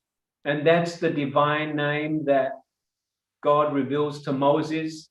And he even says, I did not reveal my name to Abraham, but I revealed my name to you. When people say, who brought you out of Egypt? You are to say, Yahweh brought us out of Egypt. In our English Bibles, when the word is in capital letters, L-O-R-D, that means the Hebrew word is Yahweh. All right, let's take our break. We will continue our journey through Exodus in 10 minutes. So see you in 10 minutes. Thank you.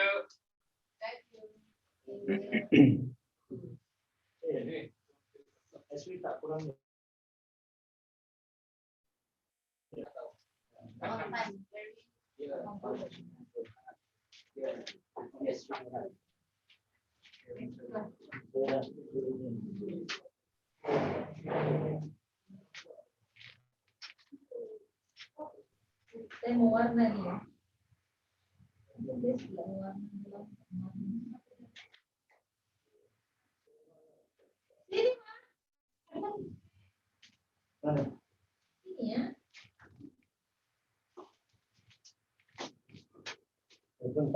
Tak berapa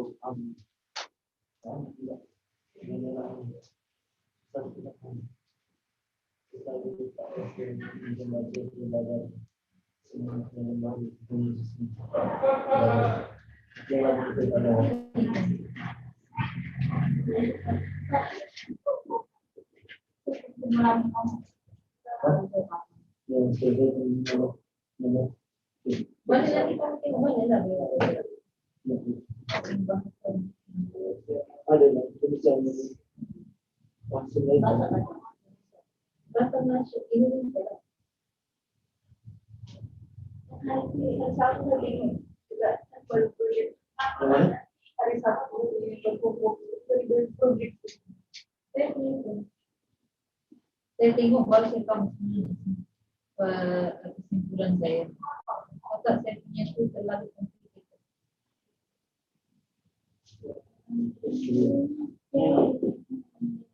Saya ini dia kata perkembangan saya channel Ipoh saya di macam itu tapi sebab mungkin enggak melakukan. Nah ini dalam masa 1 jam kurang lebih 1 jam habis. Cuma saya boleh tak langsung. Macam mana dia buat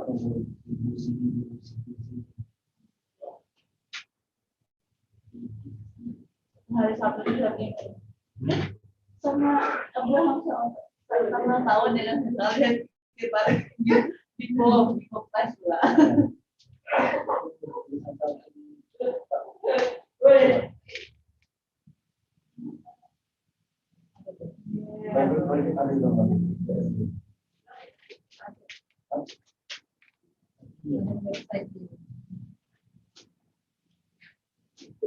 Saya kenal salah satu mereka. Aku boleh.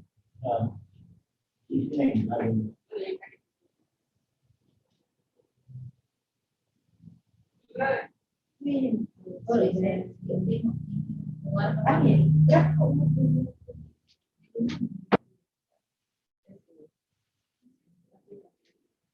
Dari saya itu kawin sudah nih.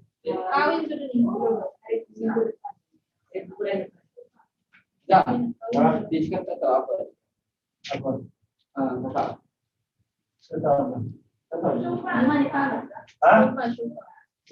Oh ya, Grace. Saya belum jumpa kerja lagi. Boleh pergi ke Bagi saya, minggu ni sudah. During lunch, saya competition. Saya pergi buat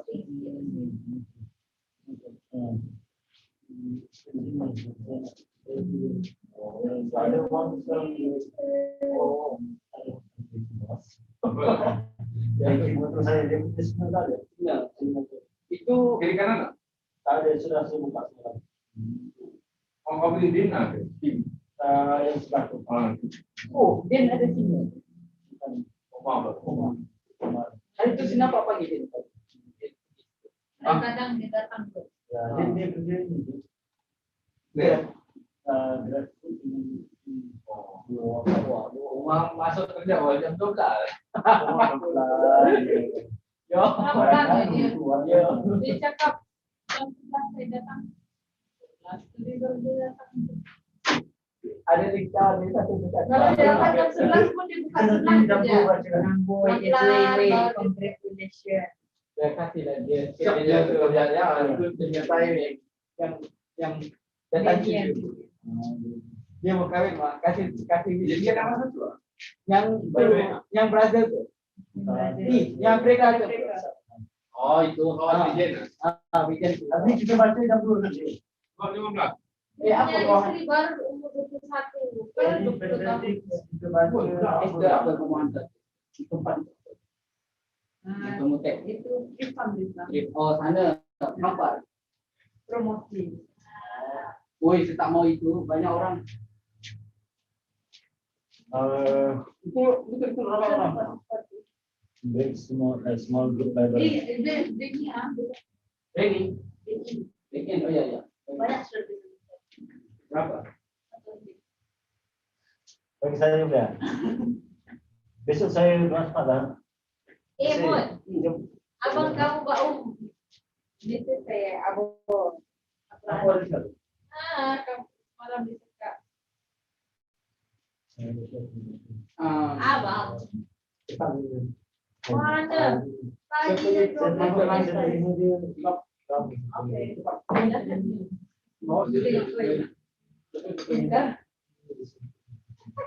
boleh. Bagi kau bawa sini. Cak ini boleh tanpa.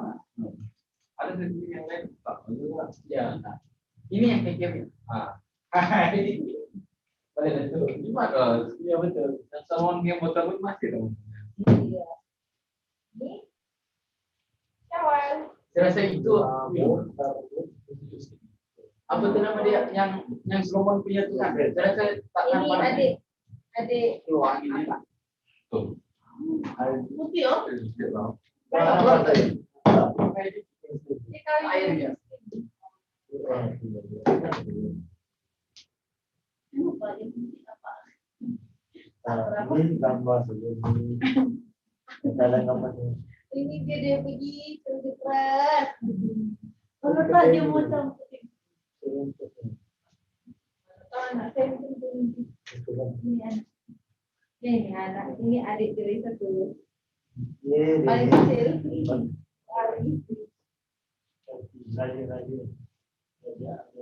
Banyak dia adik-adik dia. Saya pikir dia. Banyak itu lagi best Maria kata. Sekali datang cucu itu mau runtuh ke rumah. Buat kemah. Dia datang sebagai kata mani chemistry. Malam tadi kan saya belajar tentang keturunan Adam ke dinasti Yesus. Wah. Kamu tahu anak-anak apa tu anak Adam kan? Mana? Bukan anak Abraham. No, anak no. Jefet, Sem, apa tu? Apa tu nama dia? Jefet, Sem, lagi Hem kan? Hem ada 3. Kamu tahu Hem tu di mana? Dia punya Di mana ada generasi dia. Yang itulah yang kita tahu di histori dia di Afrika. Oh itu bukan khusus Afrika. Ya itulah.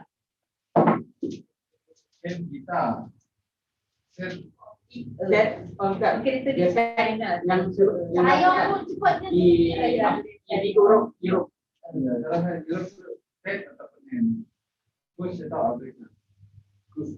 Kus-kus ya itulah penyakit kus-kus. Tapi di Malaysia apa? Tak kejut dengan kau. Mana? Semua Tapi di dalam video tu dia kata mungkin sudah muncul dulu lah. Tak ada lah. Macam biasa. Oh, adiknya. Kalau adik kamu lagi problem. Adik kamu lagi problem. Oke, silakan duduk. Ada Queen.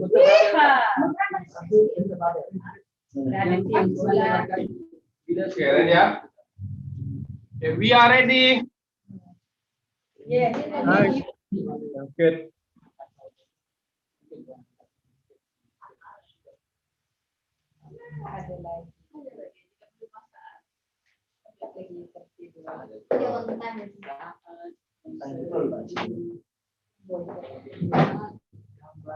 Okay, welcome back from your break. We are in our final section for Exodus. And we saw that God revealed his name. If you have the poster right here, is where we are. God Yes. revealed his name to Moses, and his name is Yahweh, which means I am or I will be.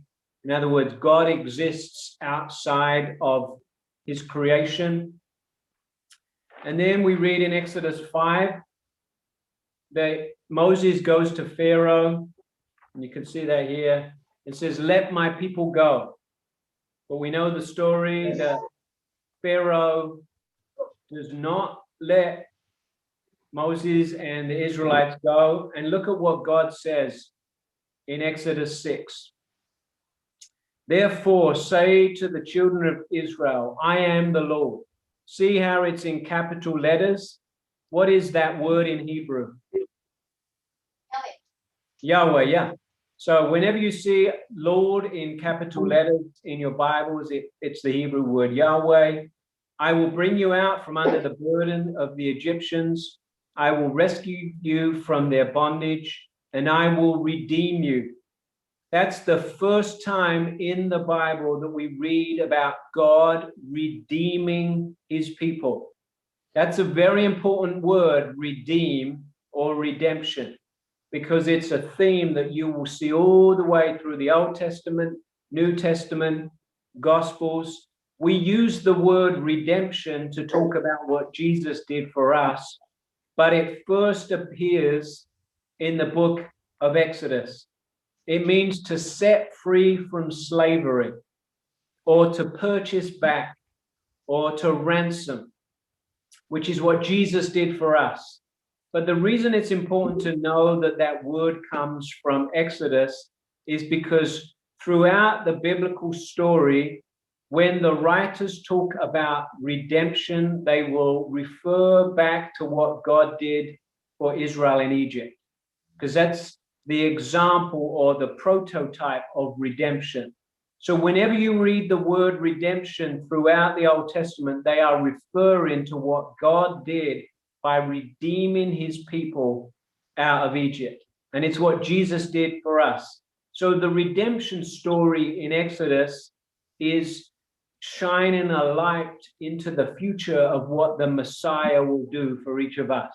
And that's in Exodus 6, verse 6. Sadly, Pharaoh hardens his heart and will not let Israel go. So God demonstrates his power by bringing 10 plagues upon Egypt. Look at what it says in Exodus 12, "against all the gods of Egypt." That word gods in Hebrew is Elohim. "Against all the Elohim of Egypt, I will execute judgment. I am Yahweh." So God is demonstrating his power, because the Egyptians, they had many gods. They worshiped the sun, they worshiped the river. And so God demonstrates that he has power over all the Egyptian gods. and that he is the only true and living God, Yahweh. The final plague that God brings upon Egypt is the death of the firstborn.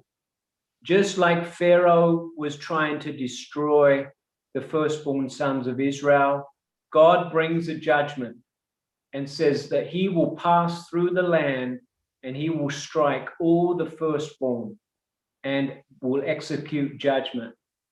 But this is where we learn about God's grace and mercy. We learn about the Passover. And this is what he says. I want to introduce you to my friend. Can everyone see Fluffy? So this is Fluffy, and he is the Passover lamb. And so each family of Israel was to raise a lamb, and then for Passover, they were to kill the lamb. And then they were to take the blood of the lamb and put it on the doorposts of their homes. And then when the plague passed through Egypt, it would pass over those who lived in the house with the blood on. It's a powerful symbol for us because we know Jesus is the Lamb of God who takes away the sin of the world. And because the blood of the Lamb covers us, we are redeemed. He has rescued us. He will pass over his judgment. We are not judged. We are forgiven. So the Passover was to be a feast that they were to celebrate every year to remember. So where was the new covenant announced in the Gospels? Does anyone know where the new covenant was announced?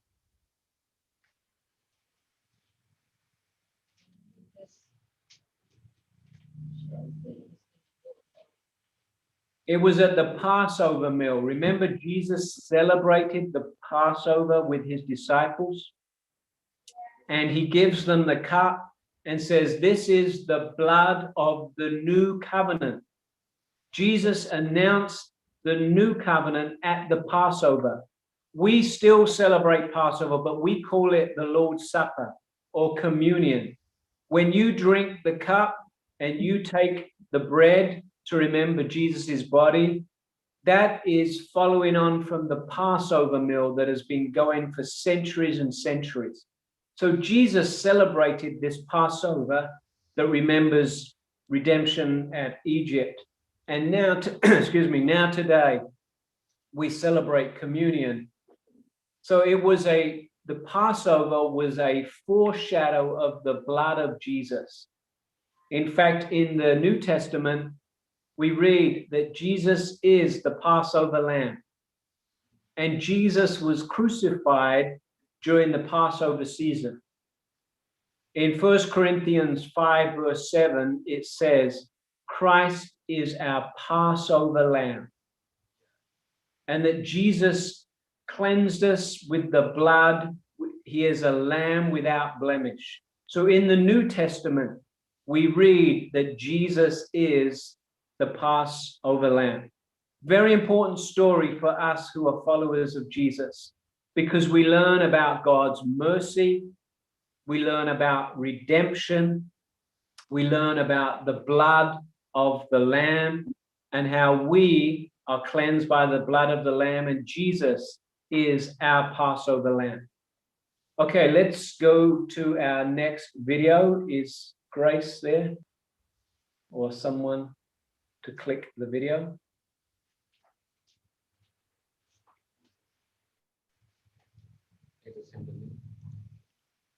So this is the second part of Exodus after they come out of Egypt. Exodus. In the first video, we explored chapters 1 through 18, which tell the foundational story of how God rescued the enslaved Israelites by confronting and defeating Pharaoh, while offering a way of escape through the blood of the Passover. God then delivered his people by bringing them through the waters of the sea and then into the wilderness, where surprisingly they grumbled and complained. Now, the second half of the book of Exodus opens as Moses leads Israel to the foot of Mount Sinai, where God invites the nation of Israel to enter into a covenant relationship. And here we reach another key moment in the biblical storyline, because this is picking up and developing God's promise to Abraham. So remember, from the book of Genesis, God promised that through Abraham's family, somehow he would restore his blessing to all of the nations. And here we find out more. God says that if Israel obeys the terms of the covenant, they will be so shaped by God's laws and teaching and justice that they will become a kingdom of priests, which means that they will become God's representatives and show all of the other nations what God is truly like.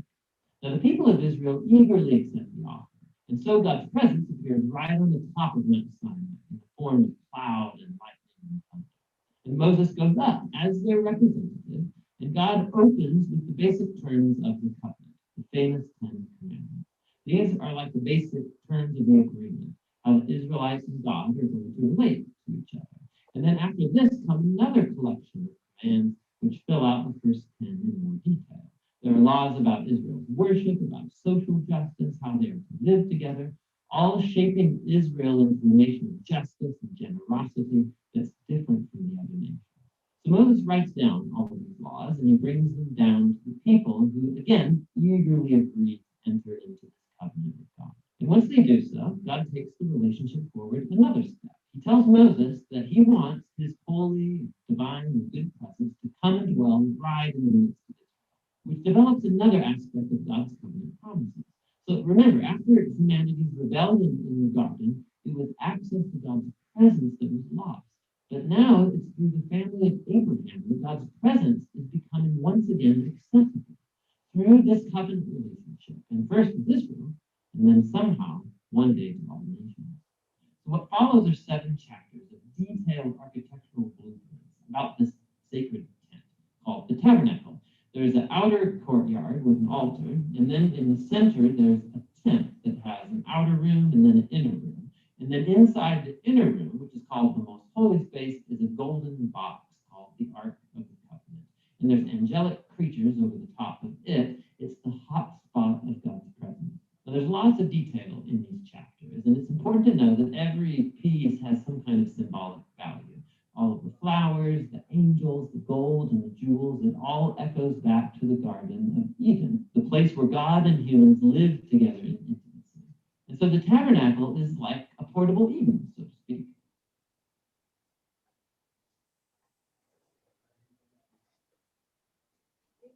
It's the place where God and Israel can live together in peace, at least in theory, because right here, something goes really, really wrong. Israel breaks the covenant. As Moses is up on the mountain receiving the blueprints for the tabernacle, down below at the camp, the Israelites, they're losing patience. And so they asked Moses' brother Aaron to make for them a golden calf idol so they can worship it as the God who saved them out of slavery in Egypt. Now God's presence, it's right there on top of the mountain. They can see it. But here they are below, breaking the first 2 commands of the covenant they just agreed to. No other gods and no idols. Now what follows is really important. God knows what's happening down below. And so he first invites Moses into his own anger and pain. And he tells Moses what he wants to do, just to wipe Israel out. But Moses intercedes by appealing to God's character. He says, first of all, destroying Israel would be going back on your covenant promises to Abraham. And then Moses appeals to God's reputation among the nations. What would they think if they see you destroying their own people? And so God accepts Moses' intercession, and he relents. And while he does bring his judgment on those who instigated the idolatry, he forgives the nation as a whole and promises to renew his covenant.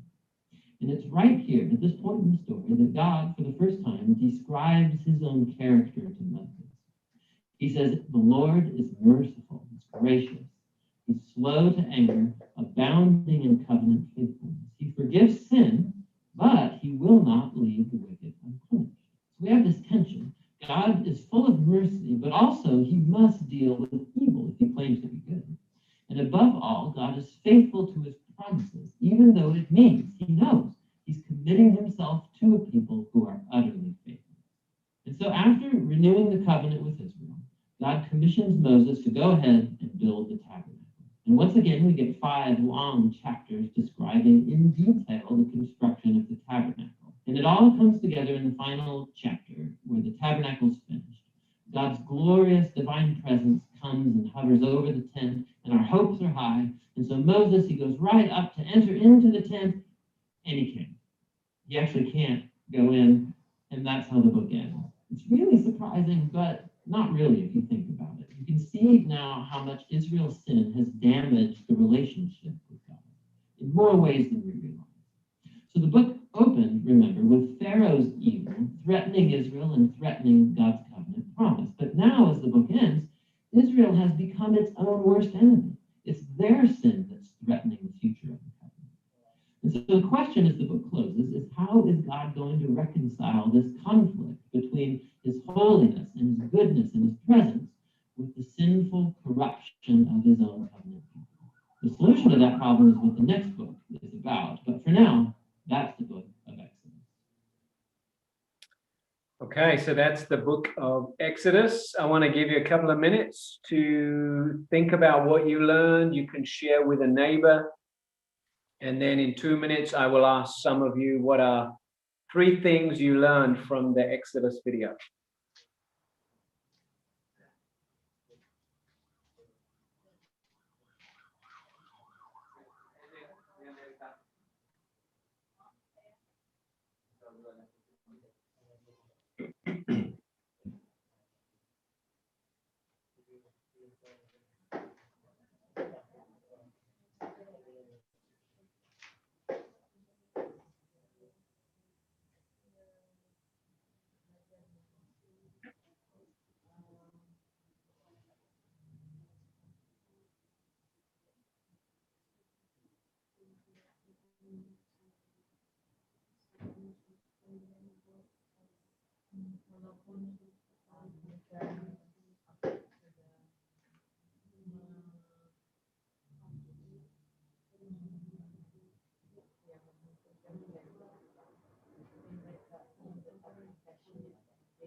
Okay, let's see. Elsie, can you hear me? What are a few things you learned from the Exodus video? God's redemption plan for his people. That the Passover that started from Exodus. Yeah. And God's character is merciful, gracious, abounding in his covenant, and will not leave the wicked unpunished. Thank you, Elsie. And Esther, what are some things that you learned from the Exodus video? For me, what I learned here is God gave the 10 Commandments is not to control them, but he want them to stay close to him, to guide them, and so that they will not fall apart. And also, what I can see God here is God is very merciful, even though they already break the commandment. They make other gods, but he still, even though he angry to them, but because of his mercy is very big than his anger, he chose to have mercy on them. And the last one is God is very faithful to his promise. Even whatever they do, they keep his promise to the end. Very good. Thank you, Esther. Again, remember, I used to think God was an angry God in the Old Testament, but already we are beginning to see that that is not true. God is very faithful to his promise. Even when Israel commits a terrible sin, he is gracious and slow to anger. So we are learning from the Old Testament that God's character has not changed from the Old Testament to the New Testament.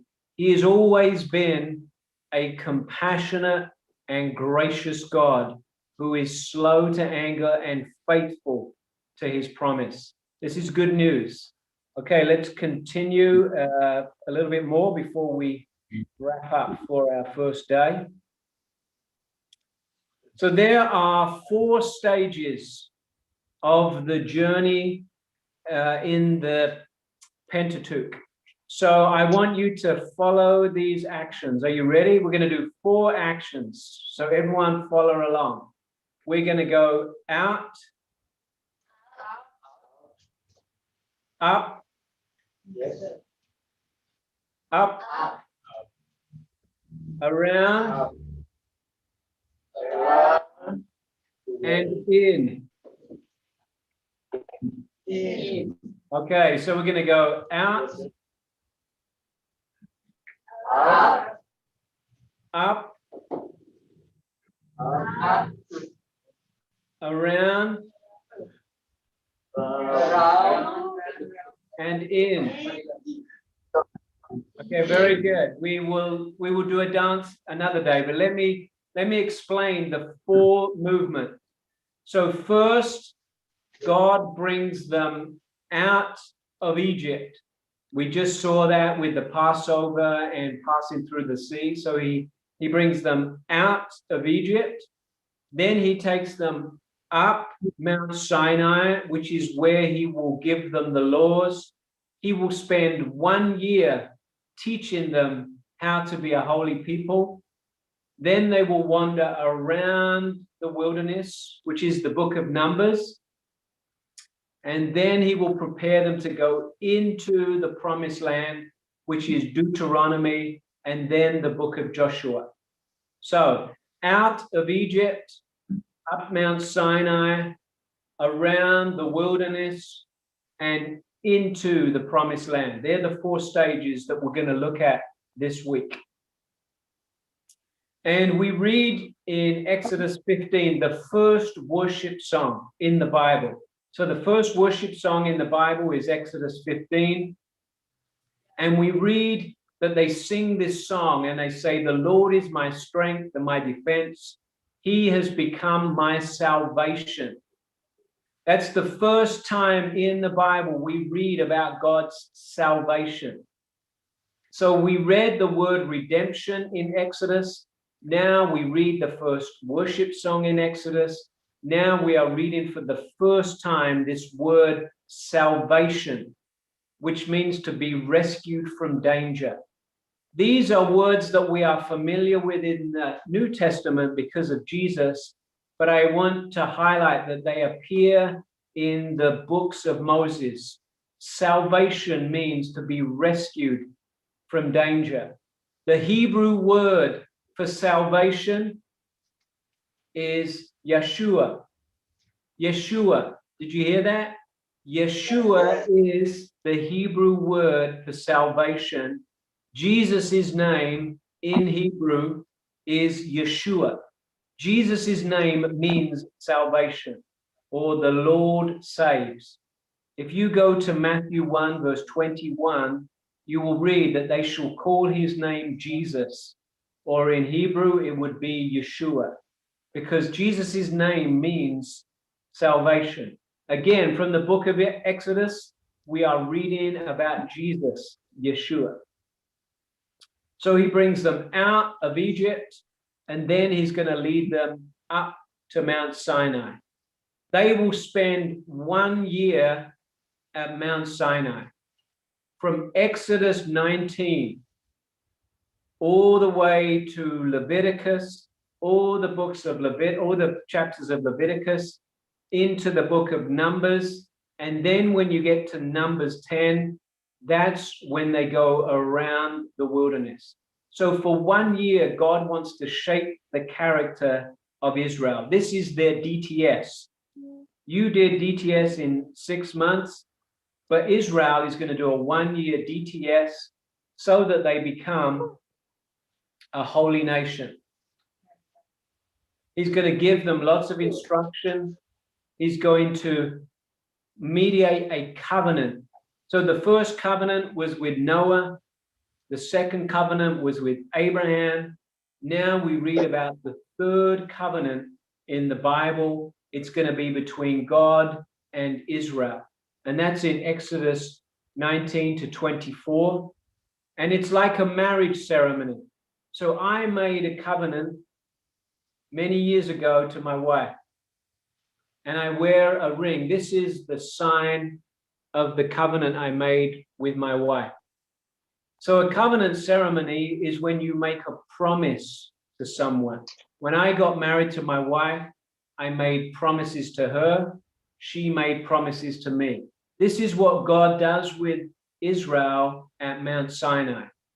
We read this in Exodus 19, that God brought Israel out of Egypt, and now he wants a relationship with Israel.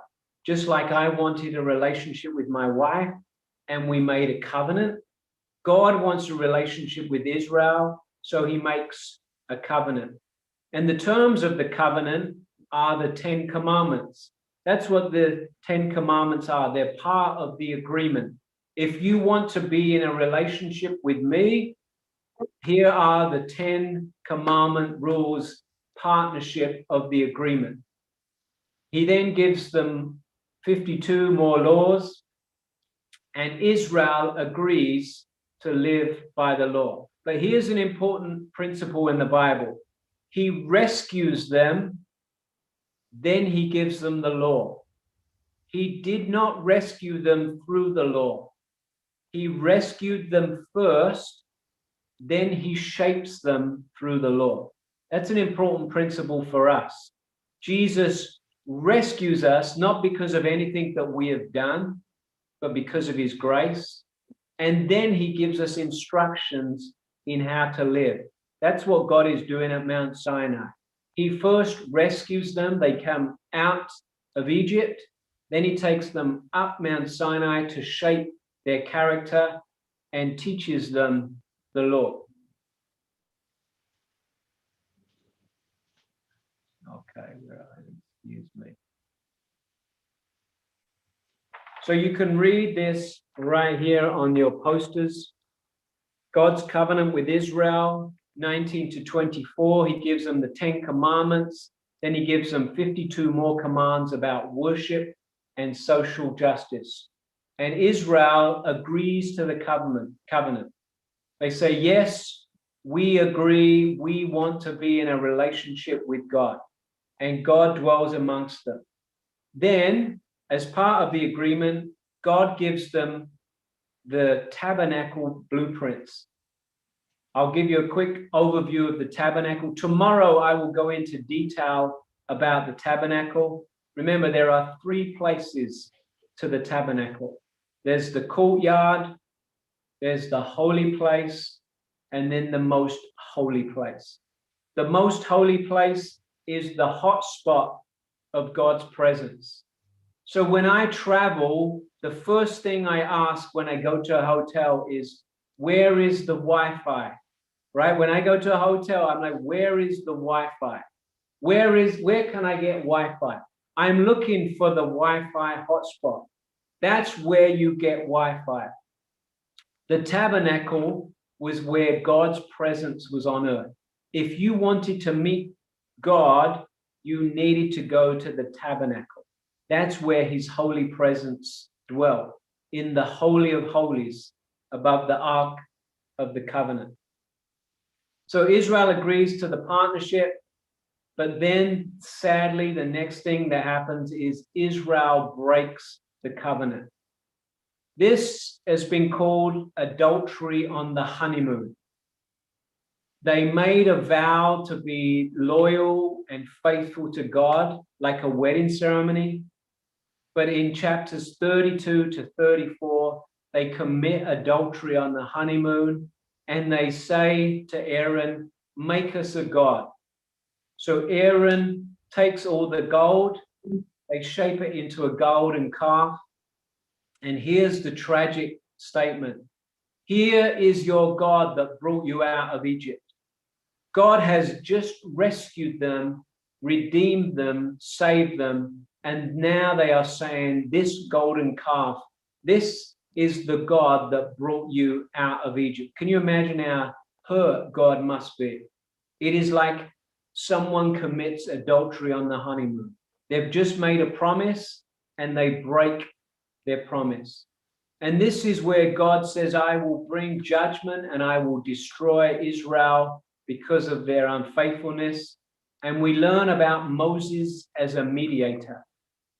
He says to God, remember your covenant promise to Abraham. He reminds God that he has made a promise to Abraham, and God says, okay, I will forgive my people. And that's when he reveals his character and says he is merciful, gracious, slow to anger, abounding in covenant faithfulness. Here's an important lesson we learn about Moses. You will see in the life of Moses that he is a mediator. That means he will ask God to forgive unfaithful Israel. And a mediator is someone who stands between two parties. For example, Israel is called to be a mediator between God and the other nations. And here we see that Moses stands between God and Israel. It's a principle that you will see throughout all 5 books of the Bible, of the Torah. Moses is a mediator between God and Israel. So he asks God to forgive Israel, and we read in Exodus 32, the Lord relented from the harm he would do to his people. God heard the prayers of Moses and forgave Israel. And this is where we read the most quoted verse in the Bible and the first time God describes his character. He says he is compassionate and gracious, slow to anger. It's been re-quoted. You will read throughout the scriptures, over 27 times, these verses will appear in other scriptures in the rest of the biblical story. I encourage you to memorize Exodus 34, verse 6, because it is one of the most important verses in all of the scriptures. All right, let's keep going, and then I will wrap this up.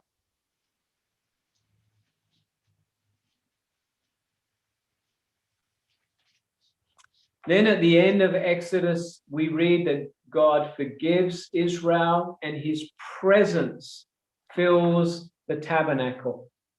At the end of the book, right here, we see that God's presence comes into the tabernacle, but Moses is not able to enter the tabernacle.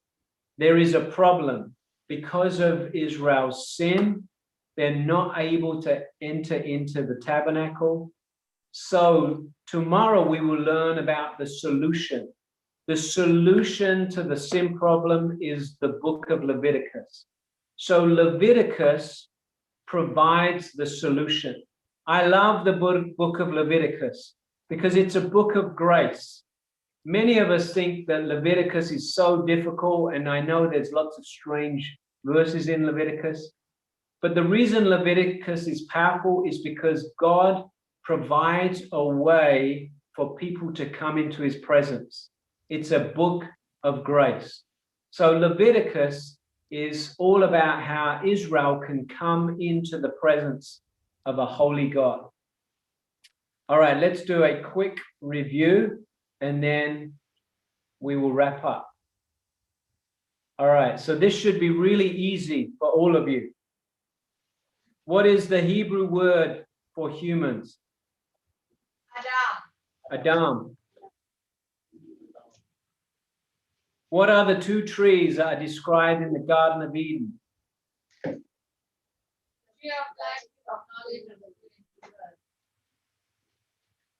The tree of life and the tree of the knowledge of good and evil. What does the name Israel mean? Very good. What was the sign of the covenant with Abraham?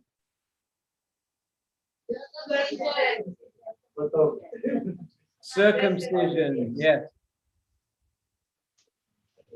What is the blessing Jacob gives to Judah? That the king of Judah Jesus and A king from the land of Judah Yes, will command a king from the line of Judah will restore God's blessing to the world.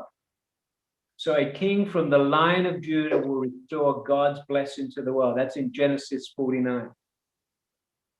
All right, let's look at how many people of Jacob's family went to Egypt? 70 people. 70, yep. What are the 3 places of the tabernacle?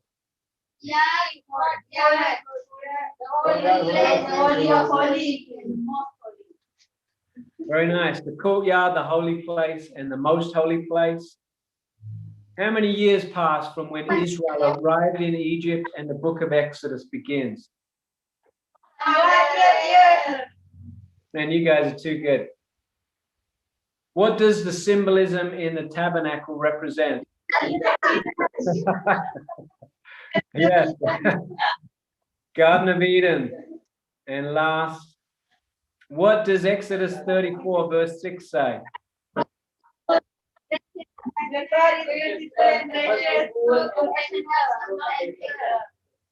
All right, you guys got 1,000 points today. Nice work. All right, so as we close, I want you just to look at your notes, and then I will ask you in 2 minutes, what were your highlights for today? So I'll give you 2 minutes to look over your notes, and then I'll invite you to share your highlights for day 1.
Okay, Zam, what were your highlights for today?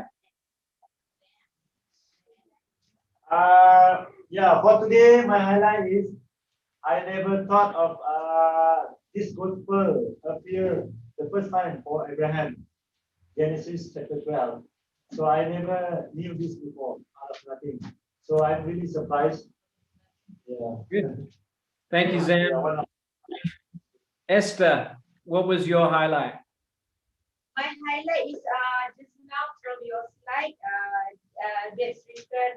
You guys plan all for this.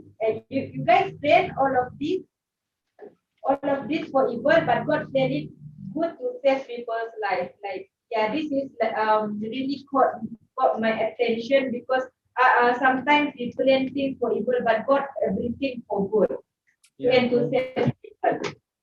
Good. Thank you, Esther. Larita, what was your highlight? So my highlight is actually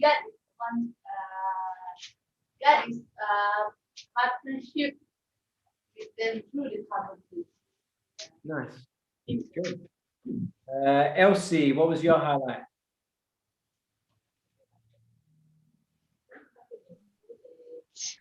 This promise, keeping God is faithful, and he desires to have a relationship with the people of Israel. Thank you, Elsie. Yemima. Am I saying your name right? Is it Yemima or Yemima? Yemima. Yemima, okay. Sorry. Yemima, what is your highlight? My highlight is about the Passover, that Jesus is the Passover. Then before this, I don't understand what is Passover, but I understand now. Very good. Angie, what was your highlight?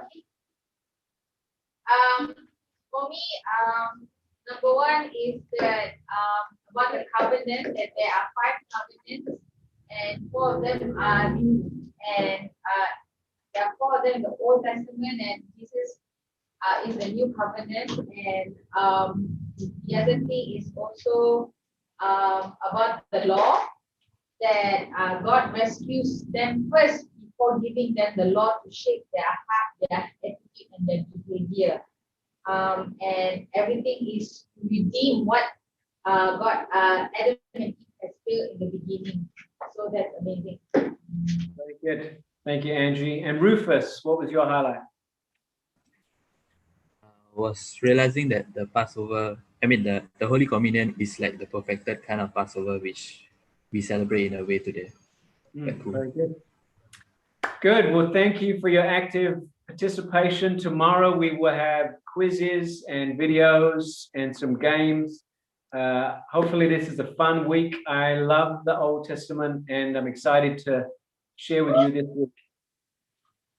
And thank you also for that interaction. Yeah, thank you so much for asking questions. We really enjoy.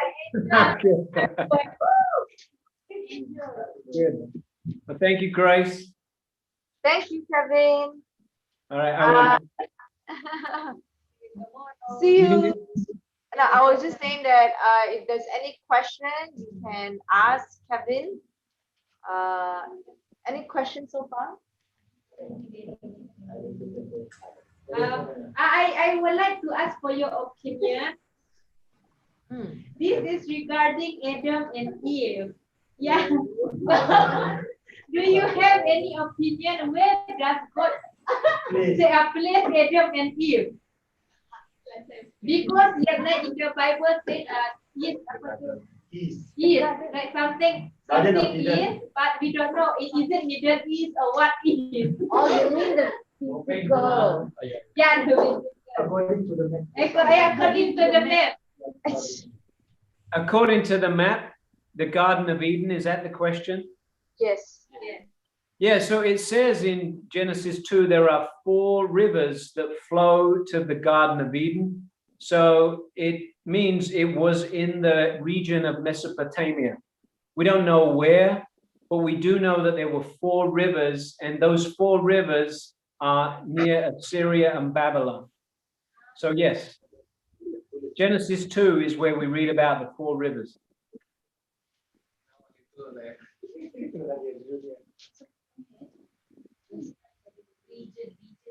The region, that area. We don't know exactly. No one knows. You go to heaven and you see the way. Thank you. Thank you so much. You're welcome. I will see you tomorrow. Yes, have a good lunch. All right. Bye-bye. Thanks, Grace. Bye. Bye-bye.